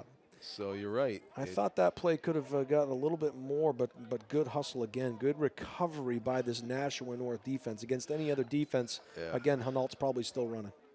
Yeah, I thought he got a bad spot, actually. Yeah, I thought he got more forward progress than that, but here goes. This will determine how short it is. And we're talking... Yeah, it's short. 2 inches, maybe. Yeah. Maybe. Actually 4 or 5. So that is going to be measurement. They'll bring it to the middle. So based on where your where Picard lines up is going to determine who gets this ball, right? It's Right. going to be, if Picard is lined up close to the line of scrimmage, Henault's going to keep it. If Picard is So- next to Henault, it's 50-50. So what's a possible danger here? I'm thinking. They're not going to. Well, they are in You they know- are in the right real estate to do it, because Yeah. any interception here just turns into a punt. I and changes believe this field is position. pretty close to where they threw the ball for that touchdown to Jeremy Henault moments ago. I think you're in 4-down territory though Yeah, here, John. Too. yeah. So I mean, it's I'm saying it possible. might be a yeah, free it's play, you possible. know? It's possible. Try to catch and Well, happen. look, Let's see. Picard is back there with Henault, so And he's Yeah. gonna run it. yeah, and he'll get it. Got past midfield, which is where he needed to go. And again, they just follow the big bodies. Antonio Capos leading the blocking there for Goffstown. Capos and Dalton out front, they're just pushing the pile. But Number 52, yep. again, you know that picked up a yard and a half. Yep. Good tough run. It's going to Hard-earned be tough yards sledding. that Tough time. sledding, no doubt. Right. 1st and 10, just into Titans territory here as Goffstown fighting to make this a one-score game again. Backing up, Henault looking to throw. Had decent time there. Now he's going to well shovel it done. to Picard, who Yeah. gets a couple. That's okay. Everything was covered deep there. And again, I think you see it, John, and you called it first down. Are we going to throw the ball? Yeah, first down from the 50 is a good time to chuck it. And it was well covered downfield by the Titans, so he just dumps it off to his safety valve. When in trouble, find a back. That's the motto. When in trouble, find a back. And that's exactly what Henault did there. 2nd and 8+ here, just on the north side of the midfield stripe. Henault's going to hand it off to Zach Picard. Ooh. Barrels into his own teammate there. Actually, on the bottom of that pile was Jack Peters, making life difficult for Picard, trying to plug the middle. So it's going to be 3rd down and 3. Nate Belanger leading the charge there. It looked like if Picard had stayed a little to the left, he might have a little more to go. But again, he's a battering ram, no doubt about it. Goffstown trying to eat some clock here. They'd love to score and keep the ball out of Curtis Harris Lopez's hands if they could before Quarterback. halftime. Henault's going to Yeah. keep it, and he's met in the backfield. Anthony Green got in there. Yeah, and if you watch closely, John, what you're seeing happening is that the Goffstown Grizzlies are pulling guys from the backside, and the Titans are just reading that and filling so fast. They're winning at the point of attack, and then they're winning on their reads. They're just watching those pulling guards. If you're Goffstown, you'd be well advised to maybe do some false keys, some false pulling to keep Nashua North honest. You know, Jarrett Henault reminds me of a wrestler right there. I think he took a hard takedown from Green, and he's kind of walking it off, shaking it off. Tough kid that he is. Fires it out to the side and completes the pass Boy, for I the don't know. first down. He'll get it on the second effort. Oh, Edison Arana. Yeah, that was number. Excuse me, no. Jonah Lopez. Jonah Lopez, sorry, for the wide receiver. He had it, and then he did a move where he almost lost it, but they'll mark it as a first down. That second effort got it, but Yep. too much cushion there by the Yep. Titan defense. And, you know, Goffstown, death by a million paper cuts, they could do that all the way up the field if the Titans keep giving up that leverage on short yardage situations. That was a 4th and 6, so, I mean, pretty much medium, but Henault finds a way. Picard again. Picard up the middle. Jack Peters, Max Ackerman to greet him. Got maybe 3. And it'll be, well, about 2nd and 7. Be interesting to see, John, how patient this Grizzly offense stays, right? I mean, the clock is running. You're getting 5 and 6, 5 and 6, and if they get a little bit antsy and decide to make something big happen too soon here, this Titan defense would be happy to go in 28-14 at the half, I'm sure. It's looking passage here, and he does look to pass. He's going to roll right, and he's met and downed. A wave of white jerseys led by Spencer Whiting on the sack. Yeah, Whiting just Johnny on the spot coming up and wrapping Henault up and got a little bit of help from his friends there. And I think he had tucked it, so maybe it's a tackle for loss instead of a sack. But great swarming defense by the Titans. 3rd and 13 now. And, you know, there aren't a lot of plays in the playbook for 3rd and 13. Right? No, I mean, there you just isn't, don't, right? you know, you just, But unless you have with a- number 2 on your team. You know, with a quarterback like, yeah, but it's sort of like the same deal for Henault. He might want to run this. No, he's going to throw it. And it is on the turf. Well covered there by Jaden Espinal, breaking that pass up as both he and number 19, Will Sasso, went for that ball. So good protection there that time for Henault, but just great coverage in the secondary. So the Titans win that battle. Looks like we have a flag down, though. And we do. We do. Illegal shift by the Grizzlies. Probably will be declined, I'm thinking. I would think so, down. too. Yeah. 4th and 13, right, instead of 3rd and 18. Not sure. Sasso's got the kind of hands that if that had been elevated even a few inches off the carpet, he might have been able to catch that ball as well as Jaden Espinal covered him. But there was decent pressure on the quarterback, on Henault, when he let it go. Or it was coming anyway. It was coming, and again, it's they've had their best success when they take one step and they chuck it, right, as opposed to sitting back there for seconds at a time and waiting for things to develop. I think they might go screen here, Jason. Let's see. They haven't and 13. called it at all. It's definitely a pass. And he is going to roll Nope, to the right. it's a screen. You're right, John. And it's going to go into the teeth of the North defense, and Ackerman lays on a lick. Wow, he was just flushed right towards. We used Not to, fooled. Funneled. He was funneled to Ackerman, and you could see it because big Antonio Capo started running up the field, and you made the call, and they were running screen all the way. And Titans not fooled, and here we go. 3:58 to go in the first half. Titans within striking distance at their own 44. You know, and it's funny the way I arrive at that. It's you know, like sometimes you decide what to eat for dinner, and you're like, what haven't I had in a while? Let me see, what haven't I had in a while that might fit the bill? Oh, you know, fish or pork chops or something. And screen. Oh, we haven't done a screen in a while, you know, and that's basically the reason for that guess. That 1st and 10 from the 50 would be a good time to run screen too, I think, because they'll be coming after the quarterback. And here we go. Curtis Harris Lopez open for business, but shut down quickly by that run defense of the Grizzlies. Yeah, and he'll go back and watch this one and see that Anthony Green took a bad angle at the kick-out block. He needed to come more, like we call banana block, towards the line of scrimmage and then peel out towards the edge. And just took a bad angle and a good crash down by the edge of Goffstown there, 2nd and 10. Junior linebacker Ryan Cody with a nice job there, number 2 for the Grizzlies, making the play. And now it's 2nd and long. Isaac Smith's in motion. He's going to get it, going around the end. Smith's got 5, he's got 10, he's into Goffstown territory at their 40-yard line. Yeah, the reason I called pass there, I saw the backside or the front side tackle rather leaning backwards. He was doing that because he was pulling the play side. So good play call there, good play by North, and a good call by Chad Zabolis, offensive coordinator. Dante Larende said this morning that if Chad Zabolis calls a good game, we're going to be all set. Isaac Smith has scored a touchdown. Jaden Espinal and Curtis Harris Lopez all have touchdowns in this game. Curtis has got 2. He's got a defensive touchdown as well in the pick 6. He'll keep this and get 5 yards. And again, easy to see from where we're sitting. You can tell when those guards and those tackles are going to pull, but just, I mean, when they latch on to that defensive line, it gives Harris Lopez a chance to get into the secondary. I thought that it was just an accident that Curtis Harris has those socks that one's pulled all the way up and one's down, but it happens all the time. So I think maybe they only did half the laundry at home, right? And one's still in the dryer. I think that's the way he likes to do it. You know, I think it's on purpose.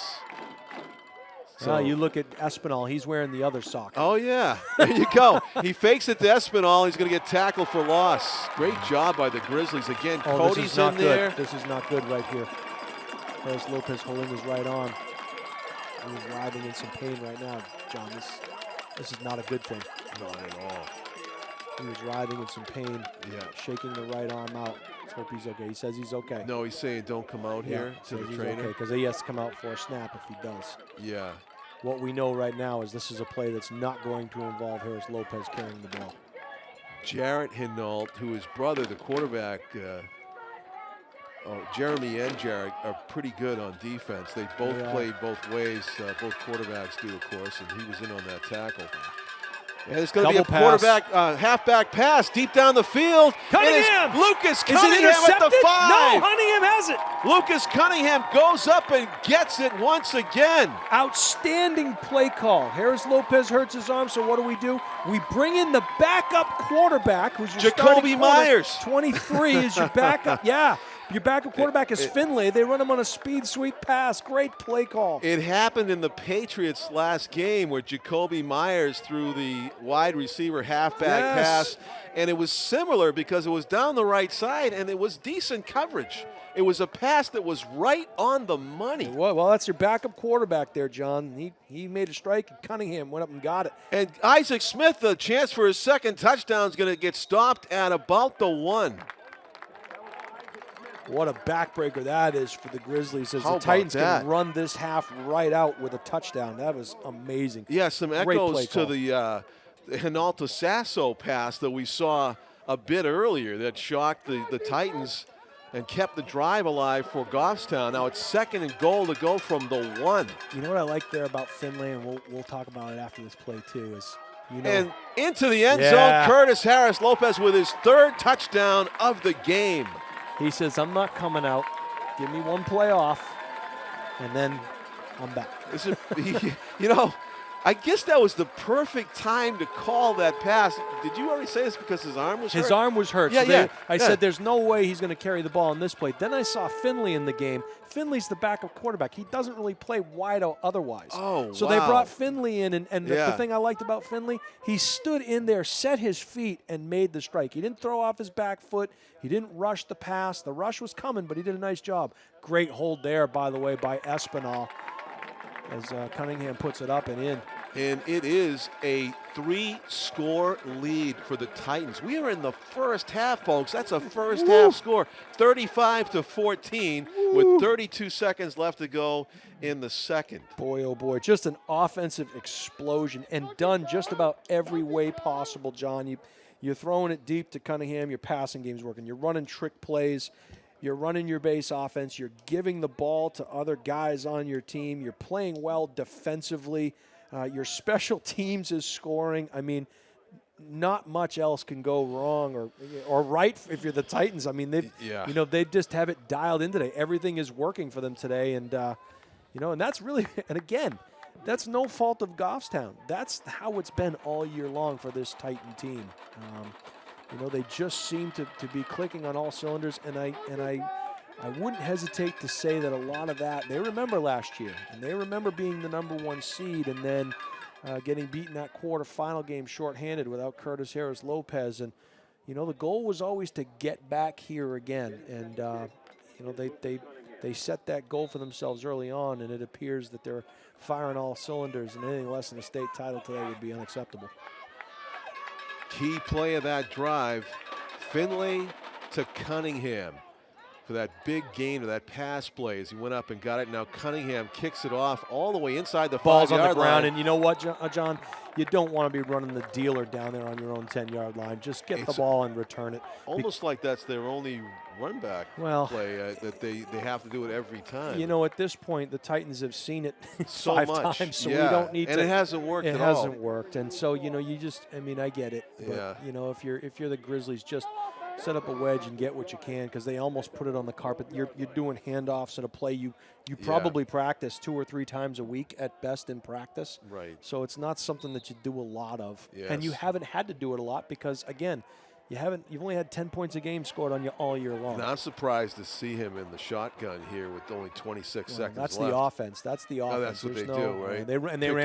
They ran trap right there. I mean, that's a bread and butter. Safe. That's just a safe run play. Yeah. Let's get out of this first half, regroup, and see if we can't.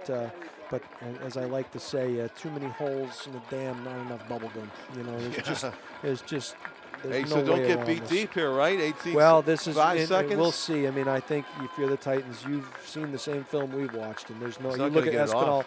backing up, and they'll give those yards up right now. That's okay. That's fine. We'll give you a 15, 20-yard run. It's okay. It's the end of the half. We're at the end of the half. It is a 35-14 lead.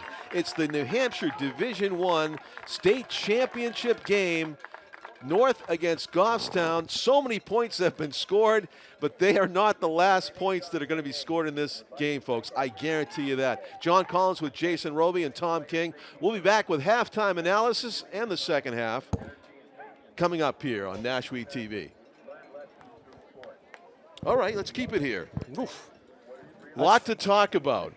A tremendous high school football game, and North has so many talented players. I was hoping that they would each get a chance to shine in their own way, and so far they're doing it. Yeah, no doubt about that. They just, I mean, weapons everywhere you look, surrounded by guys up front that latch on and block and drive the pile. You know, that's gonna give you a lot of points. But even more than that, you look at the way they play defensively. They play downhill with their hair on fire, and they have guys at the point of attack. And again, you know that Henault and Picard are going to get theirs, but they're not getting them free of charge. They are getting 3 and 4 bodies to those guys each and every time. And to Goffstown's credit, they've made a couple of plays, but you know, I don't know that there's enough there to overcome this deficit, because North's certainly not going to stop. Both teams have had momentary health scares. Capos went down, their big lineman for Goffstown, holding his head. He came off the field. We thought might have seen the last of him. He came fighting his way back onto the field, and he played. And Curtis Harris shaking his right arm. They went to the halfback pass with success, but he looks fine again. Well, hopefully he will be in the second half. So I don't want to jinx anybody, but I did ask you. We had this conversation before the game, and I thought that North, as good as they are, might have a chance to set a record here today, points-wise. And if they do stay healthy, and you were telling me that it was it 52? 52-0, Pinkerton over Keene back in 19, I believe it was either 85 or 86. I think it was the second back-to-back 17 points titles. away right now as we speak. It's possible, and you know, those 17 points, I mean, they could come on 4 or 5 plays. And they might be necessary the way that Goffstown is playing. Like if you stayed pat at 35, you might be in trouble. You need to score and stop Goffstown, I think. The game's not over, in other words, even though it's 3 scores. Yeah, as we've mentioned, Goffstown has shown the ability to put up points in bunches. They've gone on 28-0 runs, 35-0 runs, but they haven't done it against the likes of a team like this Titan team. This is a different animal. This is a different animal altogether, and this is a Titans team that's playing like they won't be denied today. You know, they come in here today playing a couple less games than Goffstown, and quite frankly, I think that's worked in their favor. They were able to stay healthy throughout the year. And I might also add that last year, you know, Harris Lopez carried the ball a lot, and they didn't have the developed guys like they have this year with Green and with Smith and those guys. So we got a call coming in right now. An important phone call right now. Maybe it's Santa. Maybe it is Santa Claus. Hello. Is it Santa? It is. Ho, ho, ho. What do you got for us, 35 points?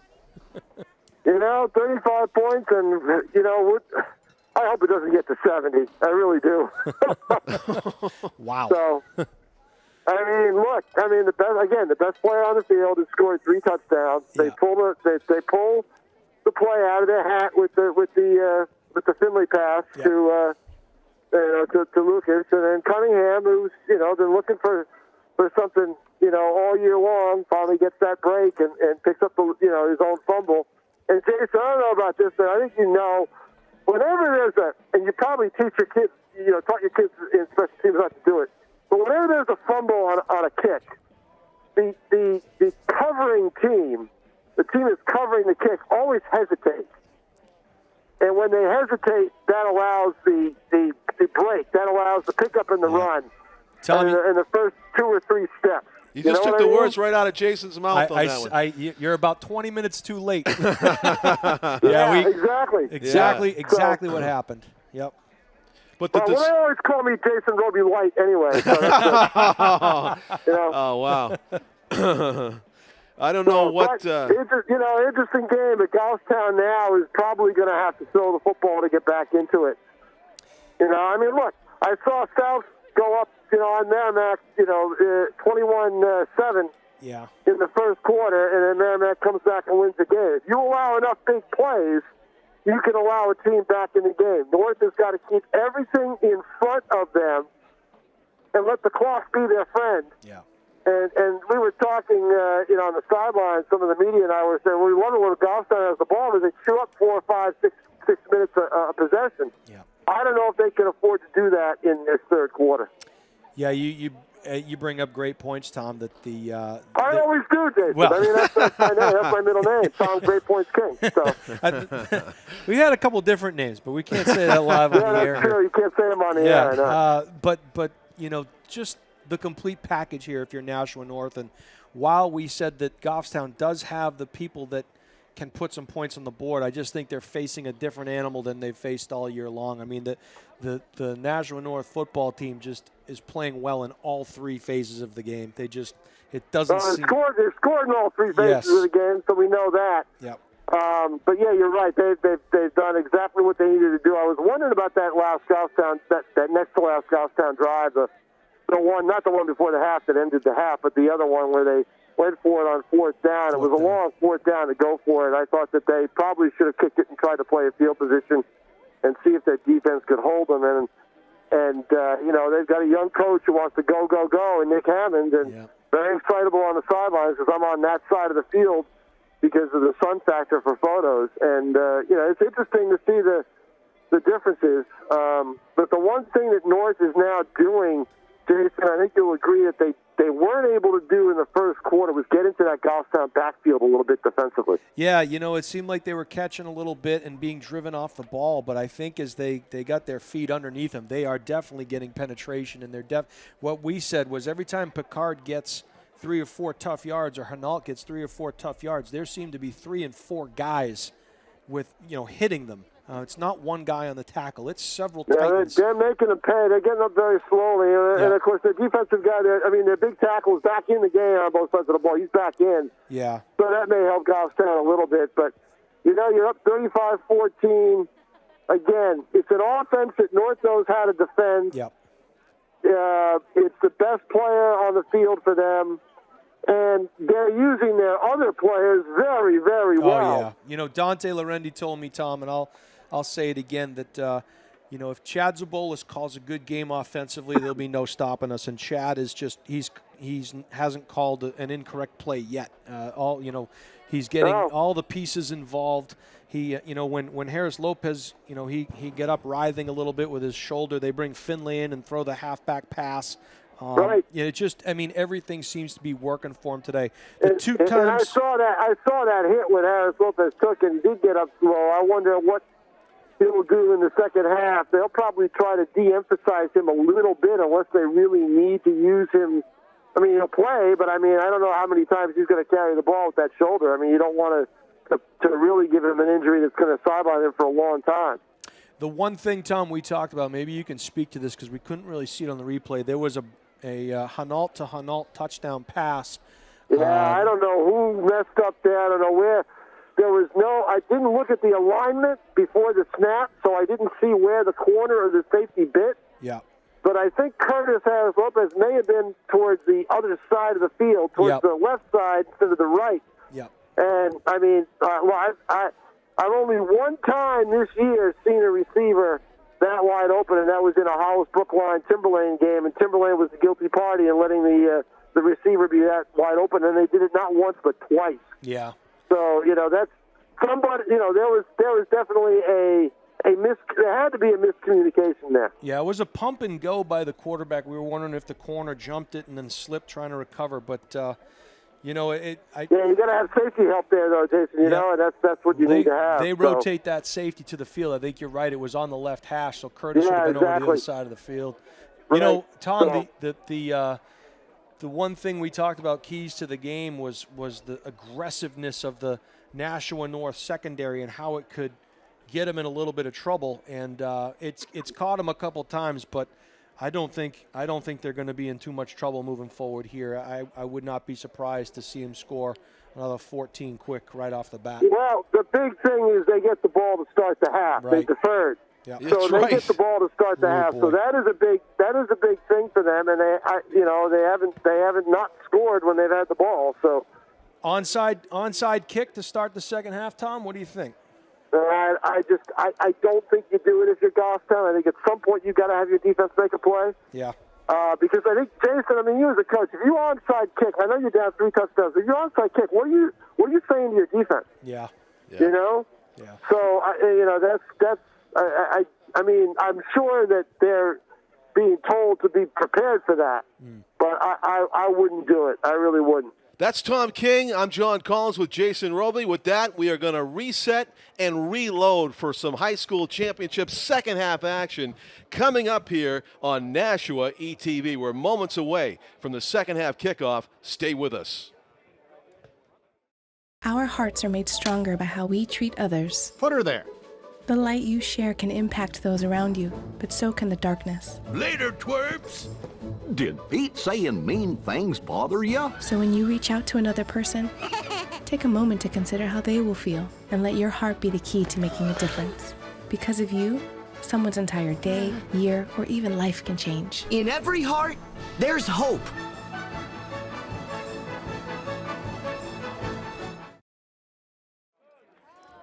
Welcome back, everybody, to Bulldog Stadium in Bedford. It was a sunny start, not so sunny finish, perhaps, unless you're talking figuratively for the Nashua High North team, who have put up 35 points in the first half to Goffstown's 14. Goffstown's not going away with their senior quarterback, Jarrett Henault, State Player of the Year candidate. John Collins with Jason Roby and Tom King. Our cameraman is Tim O'Neill here on a football Saturday, the New Hampshire Division I State Championship game. I mentioned before the game that Coach Welliver, who does games for us here on Nashua TV as well, said that nobody has ever given a better pregame speech in his life than Jason Roby. How are you at halftime speeches? Depends on if the score was like this or not. Now, didn't have to say much if it was like this. How do you keep your team up and focused and hungry when they've dominated in a half like this? You tell the kids simply this: it's 0-0 game. This is a brand new football game. They've made some adjustments, and kind of keep your eye on the prize. We're a half away from where we wanted to be on this journey, what our goal was, and let's not leave anything to chance. Let's come out and play like it's our last half of football, because it is. And for a lot of these guys, they won't play football again after today. There is no tomorrow. There's no Thanksgiving. These guys, a lot of these kids will not play in college. This is the culmination of 4 years of hard work, and really, you really don't need to say much. These kids have been dialed in and focused all year long. They play for each other. Every phase of the game, offense, defense, special teams, is on display here today, and it's the culmination of that work. I don't think if you're Coach Lorendi or any other coach for that matter, you need to say a whole lot of anything, because these guys are dialed in. Curtis Harris Lopez has scored a touchdown on defense, 2 touchdowns on offense. He has come to this game and played as advertised as perhaps the state player of the year. Certainly he's been a joy for us on Nashua TV to cover over his 4-year high school career. Also a great basketball player, let's not forget. Hopefully we'll get to see him in that capacity too. But you mentioned some of the kids here won't play college ball. Curtis Harris Lopez certainly will. He committed to Holy Cross on Monday. He had at least 7 or 8 offers. But even for a guy like him, he wants to have this memory of how he went out in his high school. No matter what happens down the road, you never forget this game. I don't care who you talk to. If you've ever played the game of football, everybody has championship aspirations at the beginning of the year. And the reality is only one team's gonna be at that pinnacle. And you are a half away from being there. They are not going to take their foot off the gas pedal. They're going to play at a high intensity. They're a half away from realizing a goal, and 4 years of hard work. So, and you know, this season, as we've said too, John, has been a gift, because there were no guarantees that there was going to be a next week. So to get to this point here today and fall short of that goal would be unacceptable for them. North's going to get the second half kickoff. Should be interesting. It is interesting that North is sending back Amari Almonte, where Hands Curtis team. Harris, I'm guaranteeing you this is their hands team. Oh, the John. hands Yeah, team. they'll probably Okay. get an onside kick to start. That's why I asked Tom King if he thought maybe he'd see the onside. he threw it back at you as the coach, right? He did, and I think what Goffstown did was if they come out in their regular, their regular return team, maybe we onside kick it. Now they have their hands team, expect them to kick it deep. We'll see. So Goffstown received the opening kick. Curtis Harris Lopez intercepted a pass, a pick six, a 47-yard return for a touchdown. And so the Titans started off on a really high note there. They made the right decision to defer. They turned it into a touchdown, and now they get the opening kick here to start the second half. So best case scenario for the Titans, up by 3 scores, trying to add to that in the Division I state championship game. Yeah, this is definitely the hands team for North, so it's just a matter of, do they try and put it in no man's land? Do they kick it deep? Do they drop it in there? Do they onside kick it? Looks like they're going to send this one deep. They're going to shift into their, like they did the last time, shift in, and they're trying to get direction right now from Coach Hammond as to what to do. North clearly was prepared for what could have been a hands team situation. Seems to be an extended delay before the opening kick of the second half here, and I'm not quite sure what it's about. TV timeout, maybe? Got to sell some things. Yeah. It gives us a chance to, every once in a while I just count to see if we got the right number of players on the field. Oh, yeah. 2, 4, 6, 8. I actually only see 10. There's one right there. Is He's there? ducking Oh, down he's there. behind. There he is. I was Yeah. looking for him, too. And there's the kick by Ethan Bradley, and Oh, it's boy, live almost ball. fumbled. Isaac Smith recovers. Yeah, good And job. recovers his heartbeat in the process, I'm sure. Yeah, Smith running after Yeah. the ball there, and it's a live ball after 10 yards, so he really couldn't wait for it to hit the ground. No. As Yeah. number 7 for Goffstown was in hot pursuit, Caden Perry, and he almost came up with it, but that short hop, like you like to see at the second base, it was a short stop right into the. Thanks. Not even on turf. Yeah, so. Yeah. In a football game anyway, the oblong object can go anywhere. So Curtis Harris and his offense looking to coach Chad Zabolis. Is that The him over offensive there? coordinator. Yeah, calling the That's signals on the Zach sideline. Harris is signaling. Zabolis is Zach up in Harris. the booth. I see, yep. Yeah. So Anthony Green going wide. It worked in the first half. He gets tripped up after a short gain of, maybe 4. Yeah, that was Let's Jeremy see. Henault coming up from his safety position on that speed sweep. But again, a Not pickup bad, of 4 4. yards. Good first down Yep. play. Yep. 2nd and 6. A fresh 12 minutes up on the board here at Bulldog Stadium in Bedford, the neutral site chosen to host this championship game. Glad to be here and with you on Nashua ETV. Our executive producer, Pete Johnson, coordinating it with Goffstown TV. Our cameraman is Tim O'Neill. There's the shotgun snap. Curtis Harris breaking it to the outside. He has the first down as he makes his way to midfield. Wow, we'll get a replay shot at that. Just, you know he's keeping the ball because the running back is at the line of scrimmage, serves as a pulling guard and leading the charge on the left end. And again, look at the difference here, John. Every time North is being tackled, it's by one guy, by one defender for Goffstown. Whereas every time North is tackling, it's 2 and 3 guys at the dance. And that point that you made to me at halftime back at Stello's about how the center called set hut, Right. it stuck with me. As you can see Curtis Harris drop his hand. Now the center is the one that snaps it, and it gives the offensive line an extra jump. As Jaden Espinal gets the edge, he's not going to bounce. But what that does, John, is it allows the center to get off the ball that much faster. He's snapping the ball sometimes as he's saying set hut.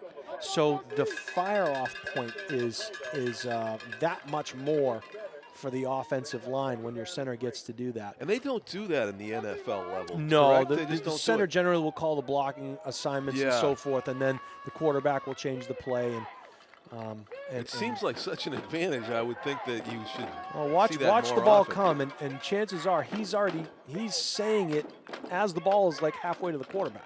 And banging his way into heavy traffic was Anthony Green. He was met there by Antonio Capos. Is just in agony, Yeah, but he's still hurting. out there. He's hurting right now. Yeah, I wonder what he's got, but he's just,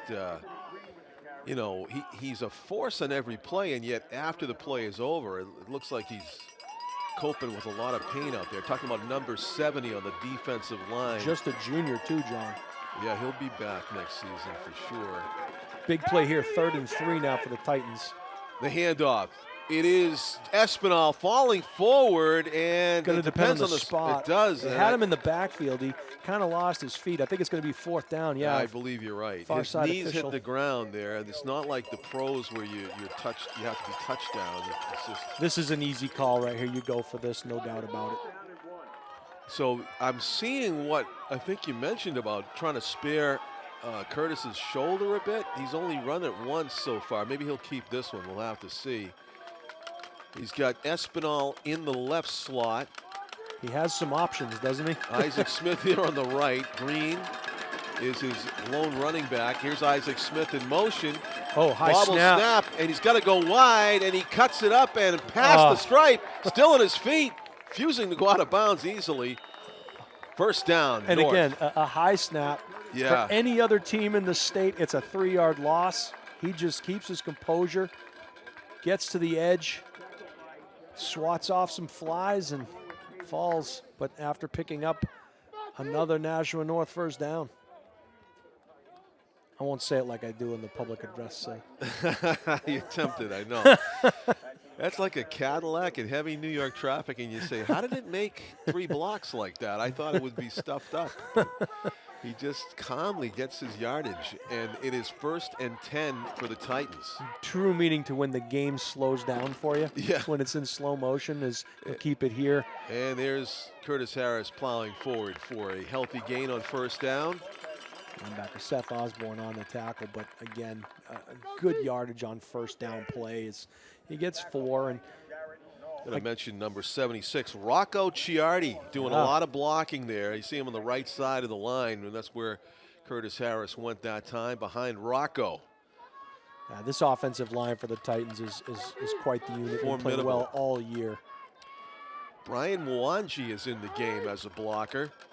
And the handoff to Espinal. It's a great block. He's out to the outside. Well blocked on the edge. Cuts it back outside. He's down to the 10, inside the 10-yard line. It'll be goal to go. Just smart playing here, too. Look, he cuts it up. He gets a great block from Mwangi.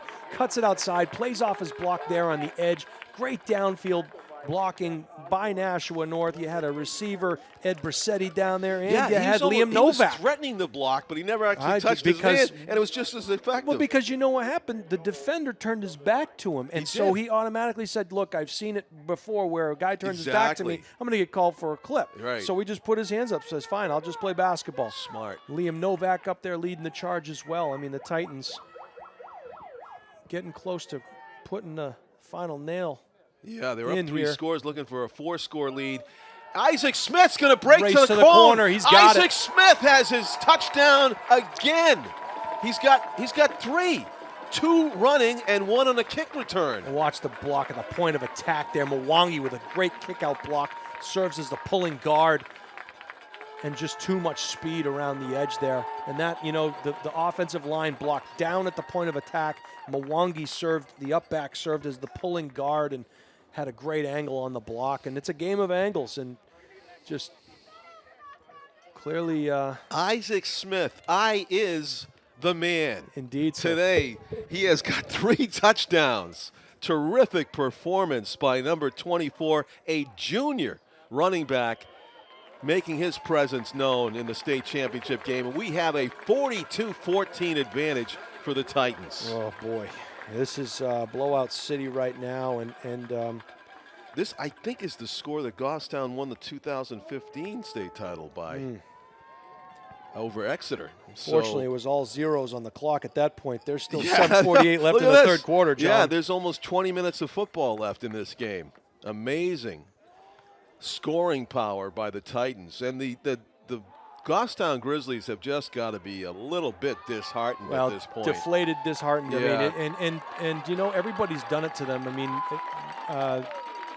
North has done it to everybody, with the exception of Salem, right? Right. You know, not the way you want to end your season, coming out on a championship Saturday in front of the entire state and being taken out behind the woodshed.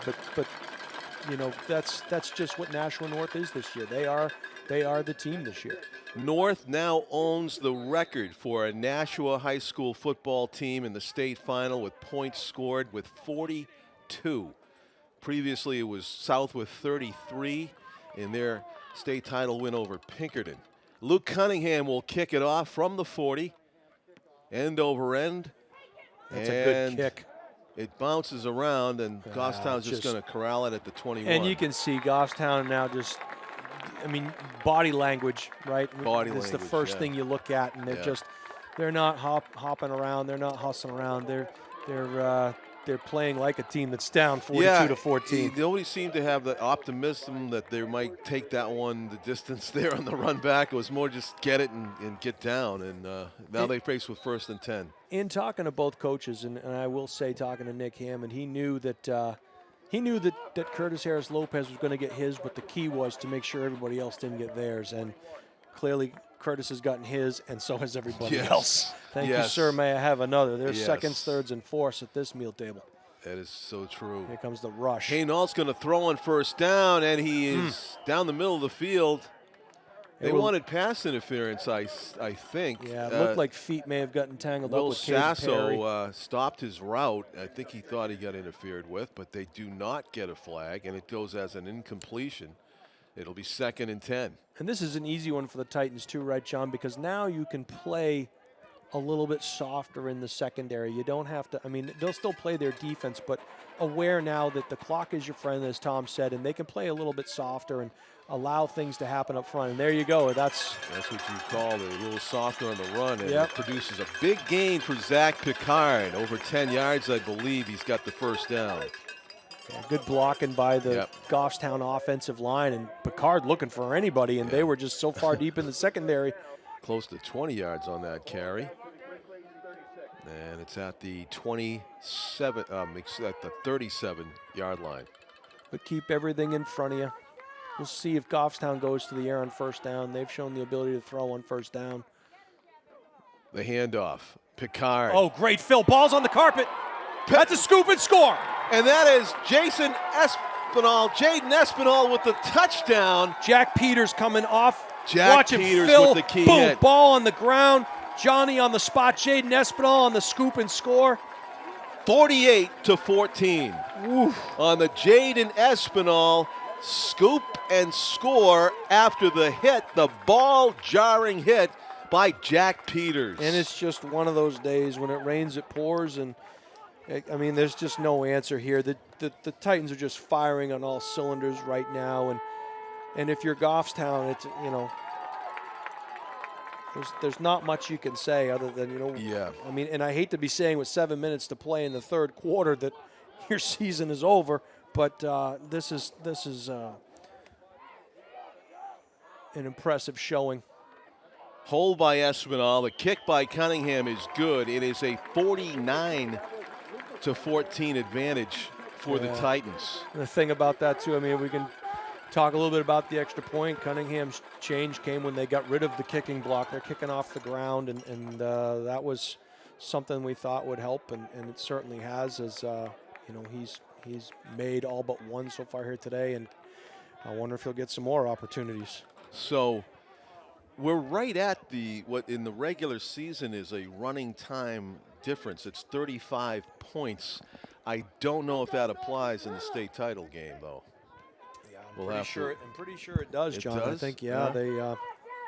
I'm relatively sure. Who's sure. always aware of it is Tom King. Tom King, yes. It's going to be 7 minutes. We'll be checking in with Tom after the quarter he might get ends. home with the sun still up. Wow. That's. Yeah, and that is what it takes to impress Tom King. If you can go running time in the state championship game, you have his all-time team vote. Well, we are about to find out right now, as the difference is 35 points, as you mentioned, and you don't want to get running timed at any point in the season, certainly not in the state title game. Yeah. Now, what was that score that 52-0 Pinkerton put over up, Keene. the all-time Division I total?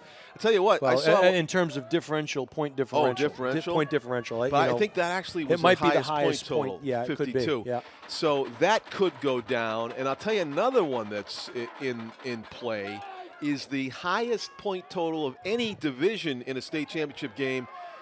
And it was a handoff. It's going to work this time for the Grizzlies. They get close to midfield. And that fooled, and you watched it right there. That Isaac fooled Smith Xavier Francis. Yeah. Xavier was running, and he didn't follow his key. But so the highest point totals in a state championship game of all time was a Division IV contest between Bishop Brady and St. Thomas. St. Thomas. 60, say it. It was at Around 60 something, 100. 30, 60 to 40. 60 to 40. Yeah, 60 even. to 40. Yeah, 60 yeah. I remember that game. I remember that game. Yeah, I do. Man, you remember it all. Yeah, I do. Now that's in play because North's got 100? 49 points. Well, no, not 100 total. Total, but the winning side, 60 points is a very possible total here. It's possible for North. Whiting and Toby Brown Jr. on that stop, and again just meeting at the ball carrier. It's an impressive thing here. And that said, 60-40. I'm sure the defensive coordinators in that all-Catholic high school final, they had to go to confession for weeks after that to talk about all the profanities that were going on during that one. 100 points total. So we had perfect conditions here, though. So and how about this one, Then we got timeout taken by North. Interesting. Yeah, they just probably want to talk about, keep our heads on straight, do the right things. How about this for a score? 2010, Salem and Nashua North. Was that a final? Yep, 67-54. Salem beat us. I didn't realize that. Yep, it was that was a pretty high-scoring game as well. That's nuts. That's the highest Is that one right? I can remember. 67? 67-54. 54? Yeah. That was real, wasn't it? Yeah. We talked about that for a little while. 2010 on a Saturday I'm sure Tom King afternoon. would have remembered that too. Wow. Oof. Yeah, that was not a great day to be a defensive coach. Over 120 points? Yeah. Unbelievable. So we have a reset here for the North defense. Whatever happened in that sequence, they didn't like it, so they used a timeout, which they probably won't regret later, needing it in the fourth quarter. So it's second down and 9. Biggest North-South score ever was 56-49. That was in 2009. Is that regular season included? Yeah, regular season. Wow. Yeah. Picard getting tripped up there. Looked like, I think it was Novak on the trip up there. Yeah, it was Liam Novak, and great job kind of tripping up Picard, set up a third down. Zachary Picard is a workhorse for the Grizzlies. He has just taken the ball every time and made some hay with it. He continues to gain ground every time he gets a handoff, but kind of getting worn down too by this great Titans defense that is making him pay on the tackles. Henault with protection, and it is bobbled. Almost. Did he pick it off? I don't believe so. It hit the turf, but it was a Curtis Harris says no, but almost picked by Devin Brissetti, the DB. Yeah.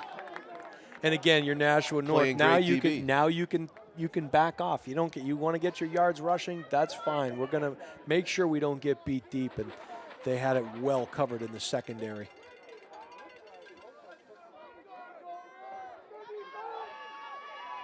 So it is 4th down and 6, and Grizzlies will go for it.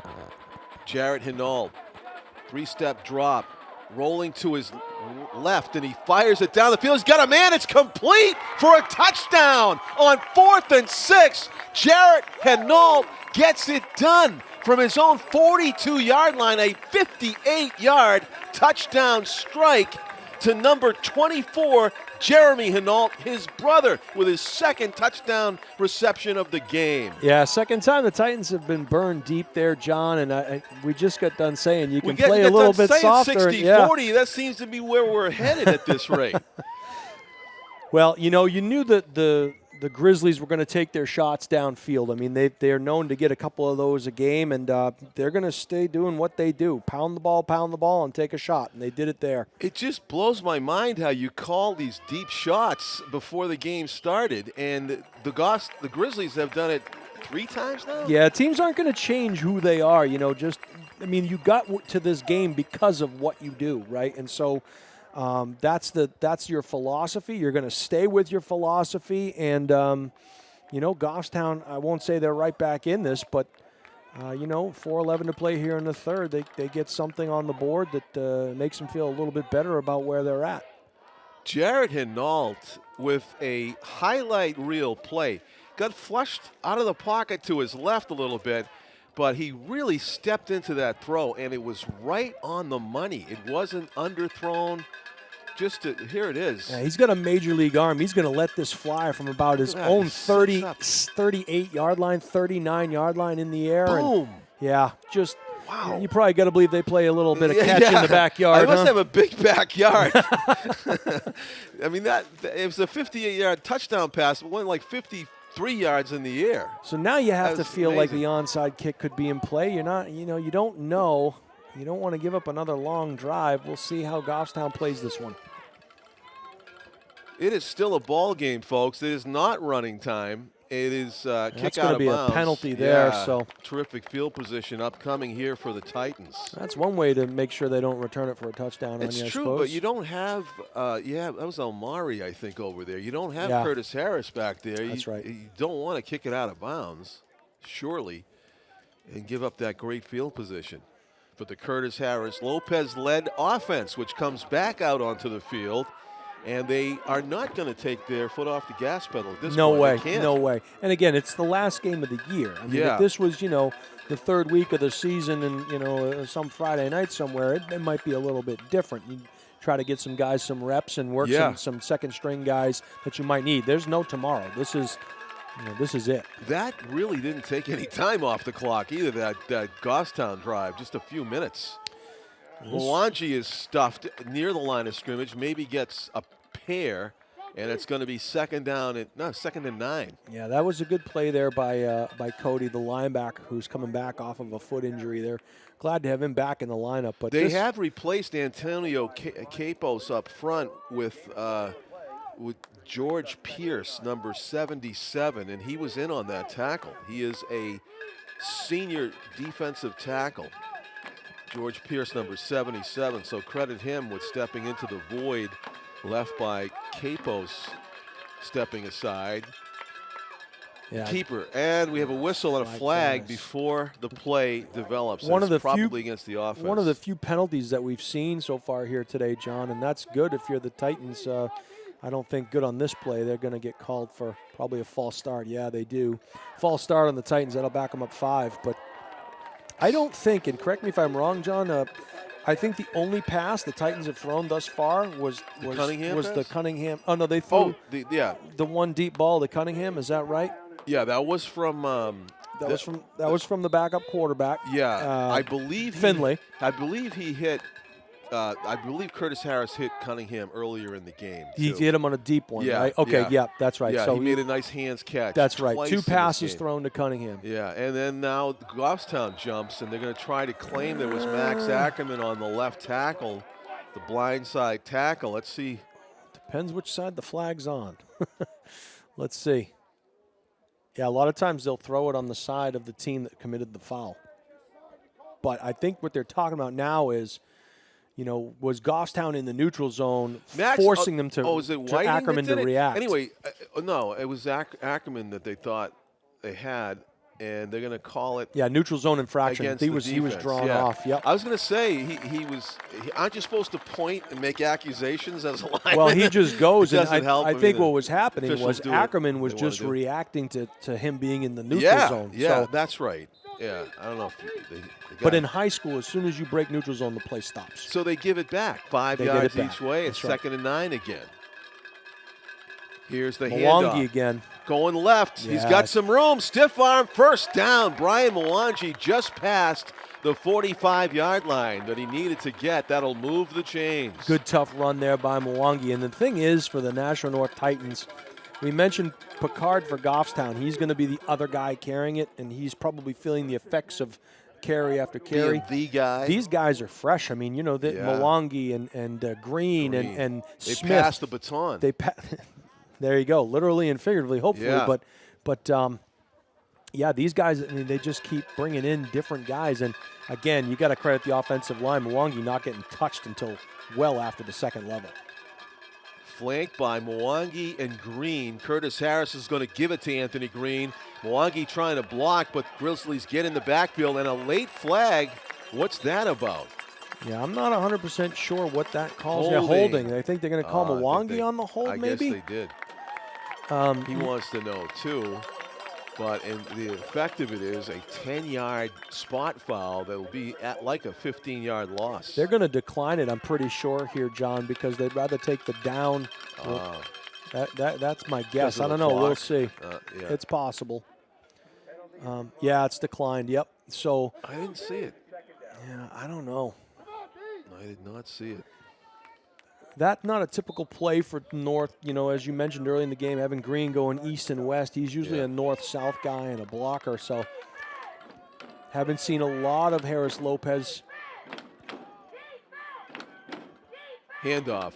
No, he keeps it there, and he's going to get wrapped up. Great tackle in the backfield. Quarterback on quarterback crime there. Jarrett Henault. Was that? Yep, that was. I think it was number. I saw them put down the ball. Yeah, it was spot Henault. thing. Yep, I thought that was a flag for a second. That orange marker they used for the ball. It was a great tackle by Jarrett Henault, who read the play, and that's what you have to do to stop Curtis Harris Lopez. He hit him before he gets started. So an effective tackle for loss by the Grizzlies when they need it. Down by 28 points to get the ball back. Late third quarter. Here we go. And Green has it. He's going to get hit. All of a sudden, the Grizzlies just reading pass on every play. Run. Yep, Excuse me. yep, You're right. yep. No passes. They kind of know they're not going to throw it because they're up by 4 scores, I guess. Well, they're the linebackers. You watch that play. The linebackers are creeping up towards the line. They're blitzing the gaps. They're playing press on the outside.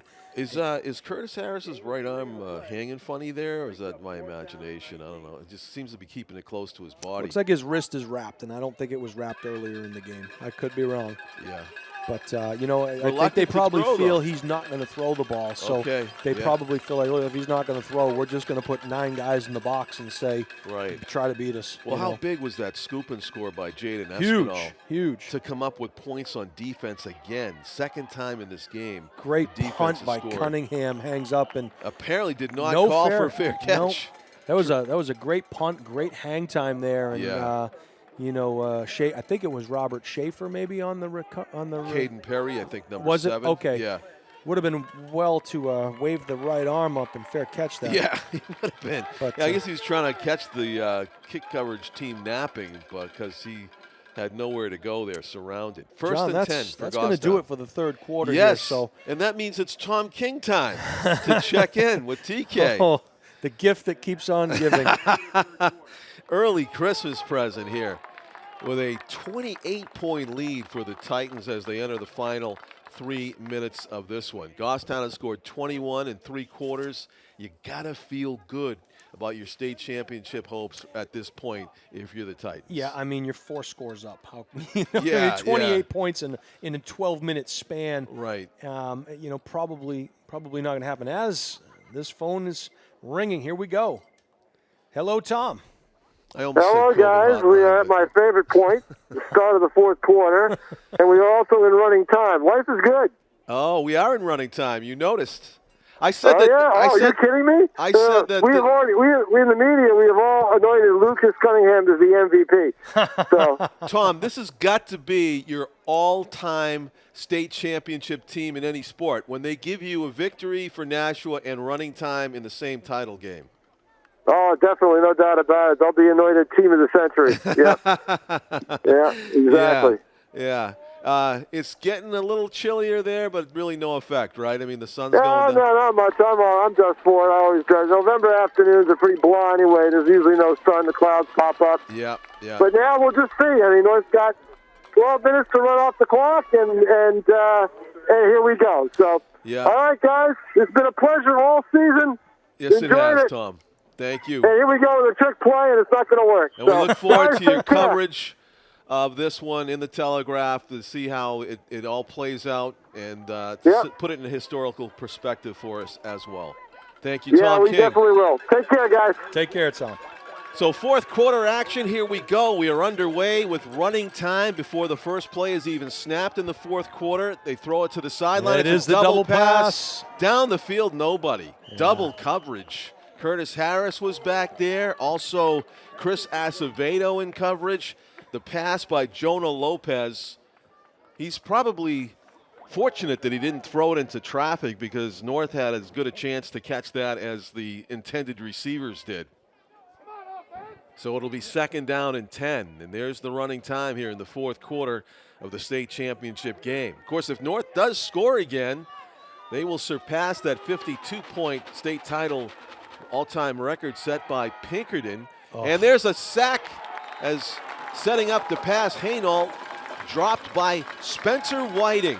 Yeah, just too much and just too much overpowering up front by this Titan front. And it looked like Ackerman was double teamed, and he still took his blockers back into the quarterback's. And a lot of times, face. John, the guy that gets double teamed is the one because of that creates the sack. Yeah. And, you know, they're winning their one-on-one matchups, and I think that's the biggest thing across the board is they can't take advantage of any one player. They're winning those matchups as Cunningham will bounce out here and press. Here comes the pass rush again. Jack Peters blitzing.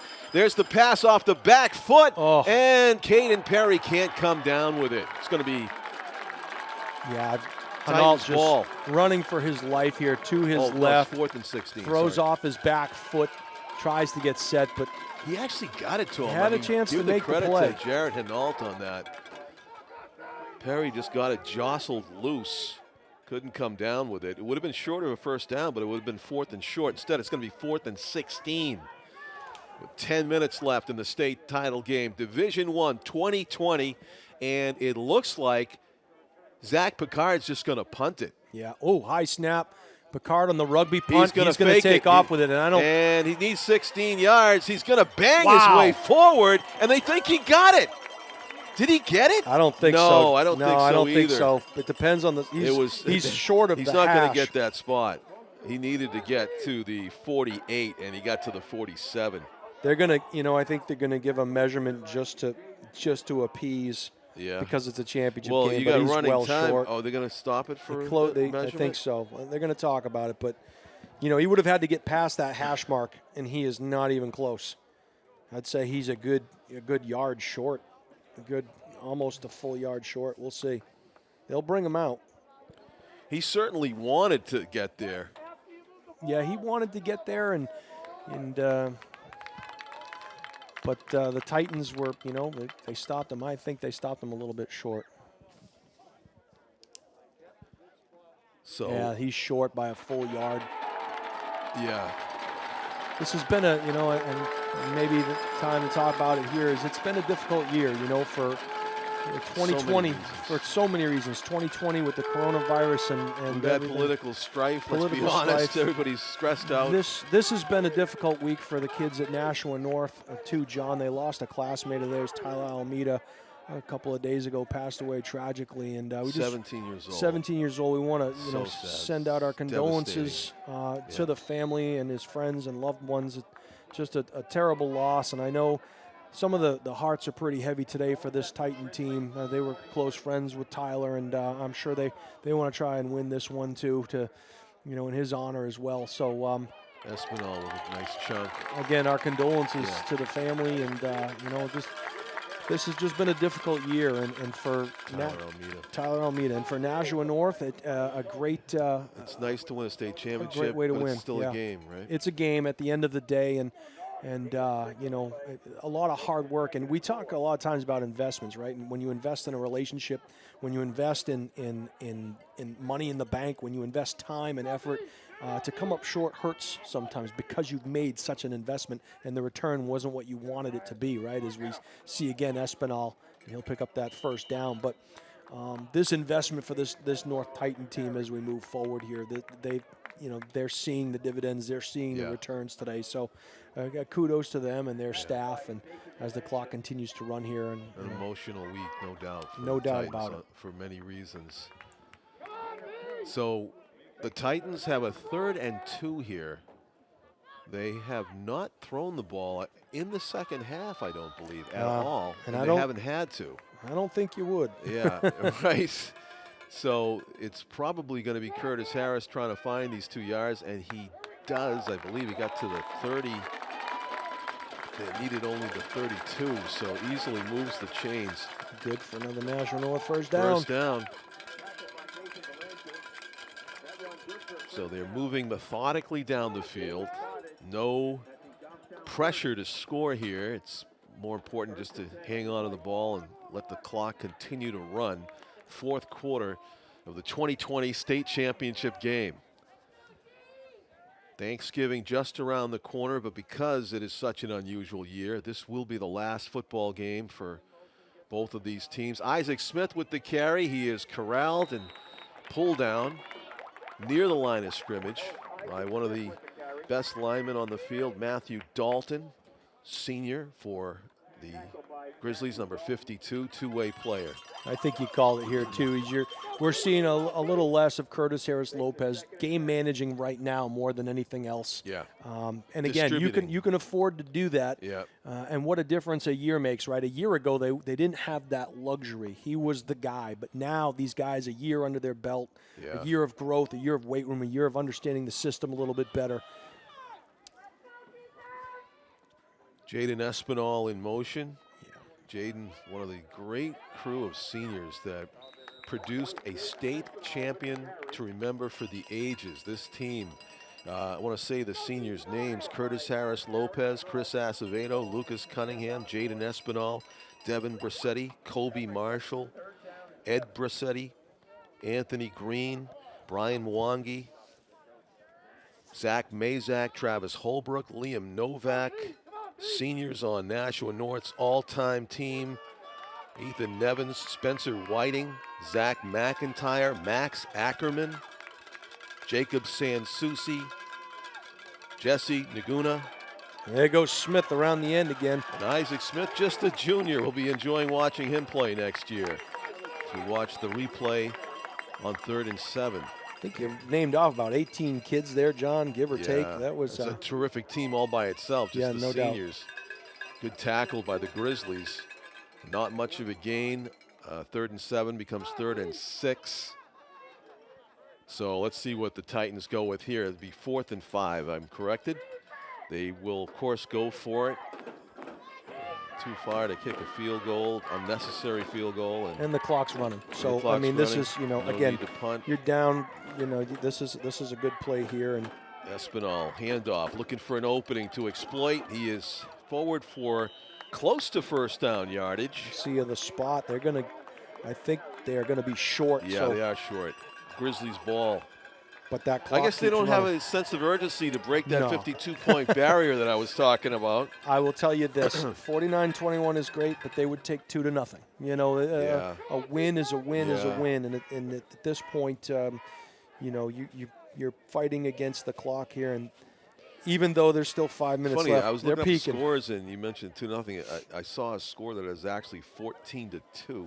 Yes. It was a Nashua team involved in that, too. I think it was the Nashua team that, that was on the bad against end Pinkerton. of that. Right? At Nashua, at Stello the Stadium. only points they got was and the safety. what they did, Pinkerton took the safety purposely. They were back to punt, and the kid ran around the back of the end zone and then stepped out of the back of the end zone. late in the game. Yep, late in the game.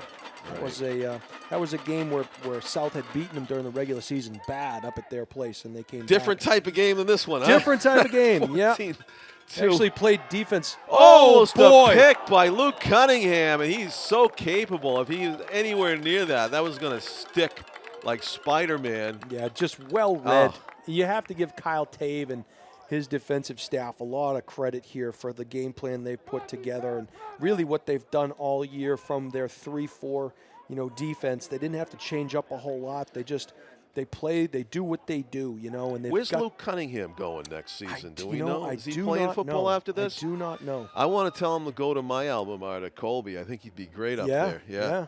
He's a good student, a great young man, and a basketball player. He does track send a as tape well. up to Waterville. It could be. Get him up there because I want to see him continue to catch passes and kick for somebody next season. That would be terrific. He's had a nice career, and I'll tell you, he's developed into what he is as well. He's really worked at it.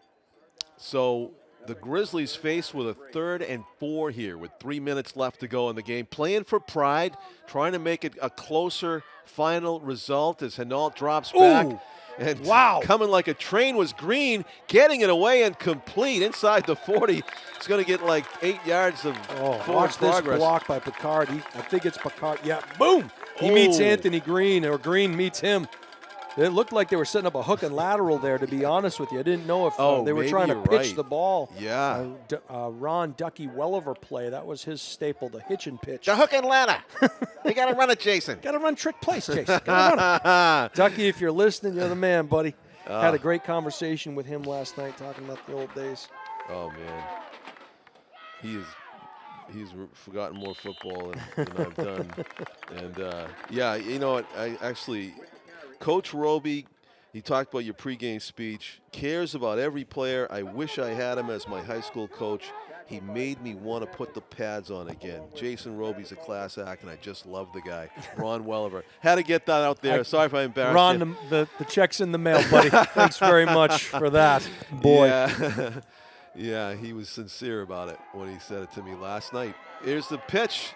Zach has the first down, and he sails out of bounds. That's not going to stop the clock, though, in running time. Zachary Picard with the reception as the Grizzlies are running low on time here in the state title game. Yeah, they'll give that up all day long. You know, a little shuttle pass to Picard. That was not the primary, but everything was covered down the field, and a great job in coverage by the Titans. I think the biggest thing, John, is, and you talk to Coach Lorendi, they understand the game more than they ever have. They get what they're trying to accomplish on different downs. Is Henault going to be dropped in the backfield, first met by Green and then by Toby Brown Jr. I mean, just, here they come. And look at Toby Brown. I mean, if you can go back and rewind that again, watch Toby Brown, what he does to his defensive tackle. He wanted a headshot, and he probably should have got it there, but just a vicious attack on the edge. And, this is how they've played all year. These guys are aggressive. They're physical. 50 seconds to go here in the ball game. Only a time for a couple more plays, maybe, if they're throwing this deep. It'll take a while to set up. They're going to just run it. Yeah. Zach Picard plows forward, gets inside the 40. Just a half a minute left to go. The coaching staff for North deserves a mention, Jason. Yeah.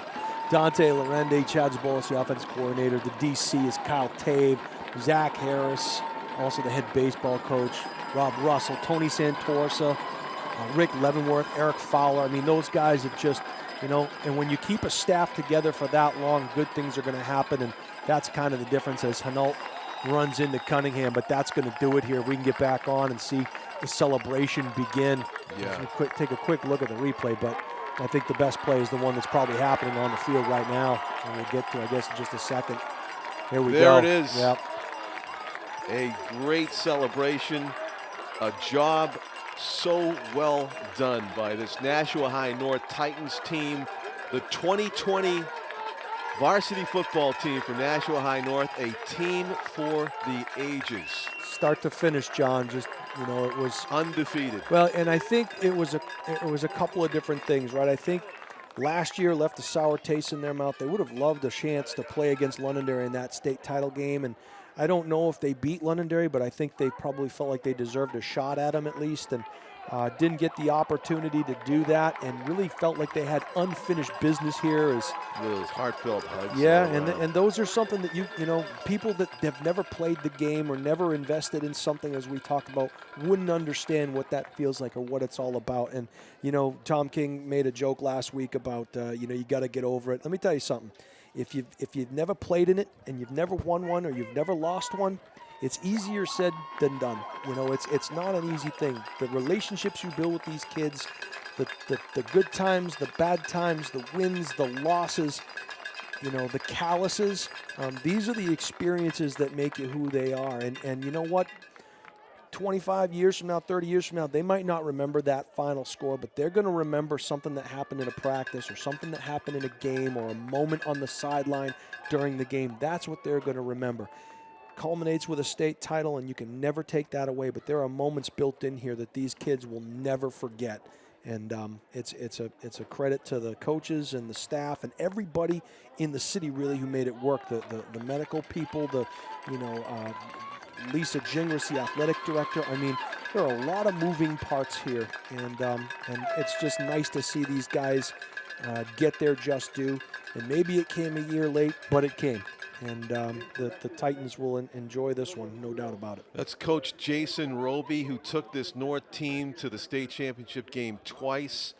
You paved the way, you set the bar high, and you have a share in this one. Well, I don't know about that. It's been my pleasure watching these guys, and I can't wait to see them in school, in person again. I have Max Ackerman actually in one of my phys ed classes online, and I'm excited to talk to him, next week about it. But I'll be excited to talk to Coach Lorendi, and I'll tell you what, I'll talk to Coach Hammond too, and I'm sure he's gonna. This isn't Coach Hammond's last championship game appearance. I can guarantee you that. He puts a lot of time and effort in, and they hired the right guy in Goffstown. He'll do a nice job there. Is that him right there? That's him right there, yep. With the play sheet attached to the belt. He coached with me for 2 years, and he's a good coach, and he's well versed. He's very. I don't want to say Bill Belichick-like, but he knows the history of the game. He knows a lot about offenses and defenses, and he's always making himself better by going to clinics and watching video and talking to coaches and stuff. But this is the moment we've been waiting for, right? Here come the captains and head coach Lorendi, and he's accepting the plaque from Lisa Gingras, the athletic director.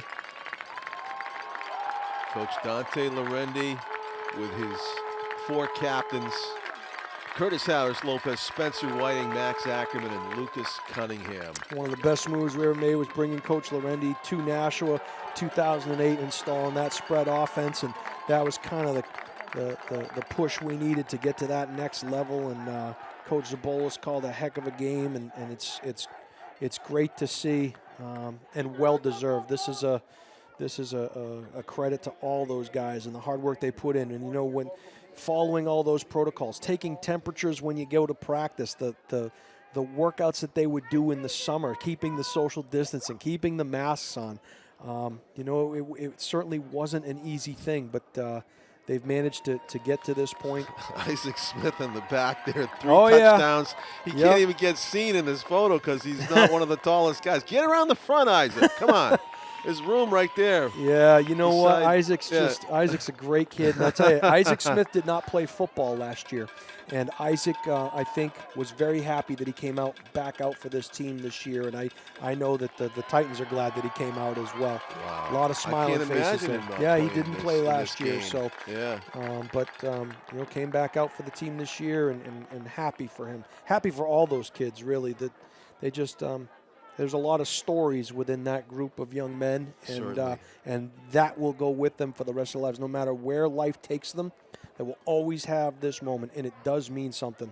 Well, I won't mind seeing the ball drop in 2020 coming to an end, Jason, but I'm going to miss watching this team play and hit on all cylinders like they did in the Division I 2020 New Hampshire High School State Championship game.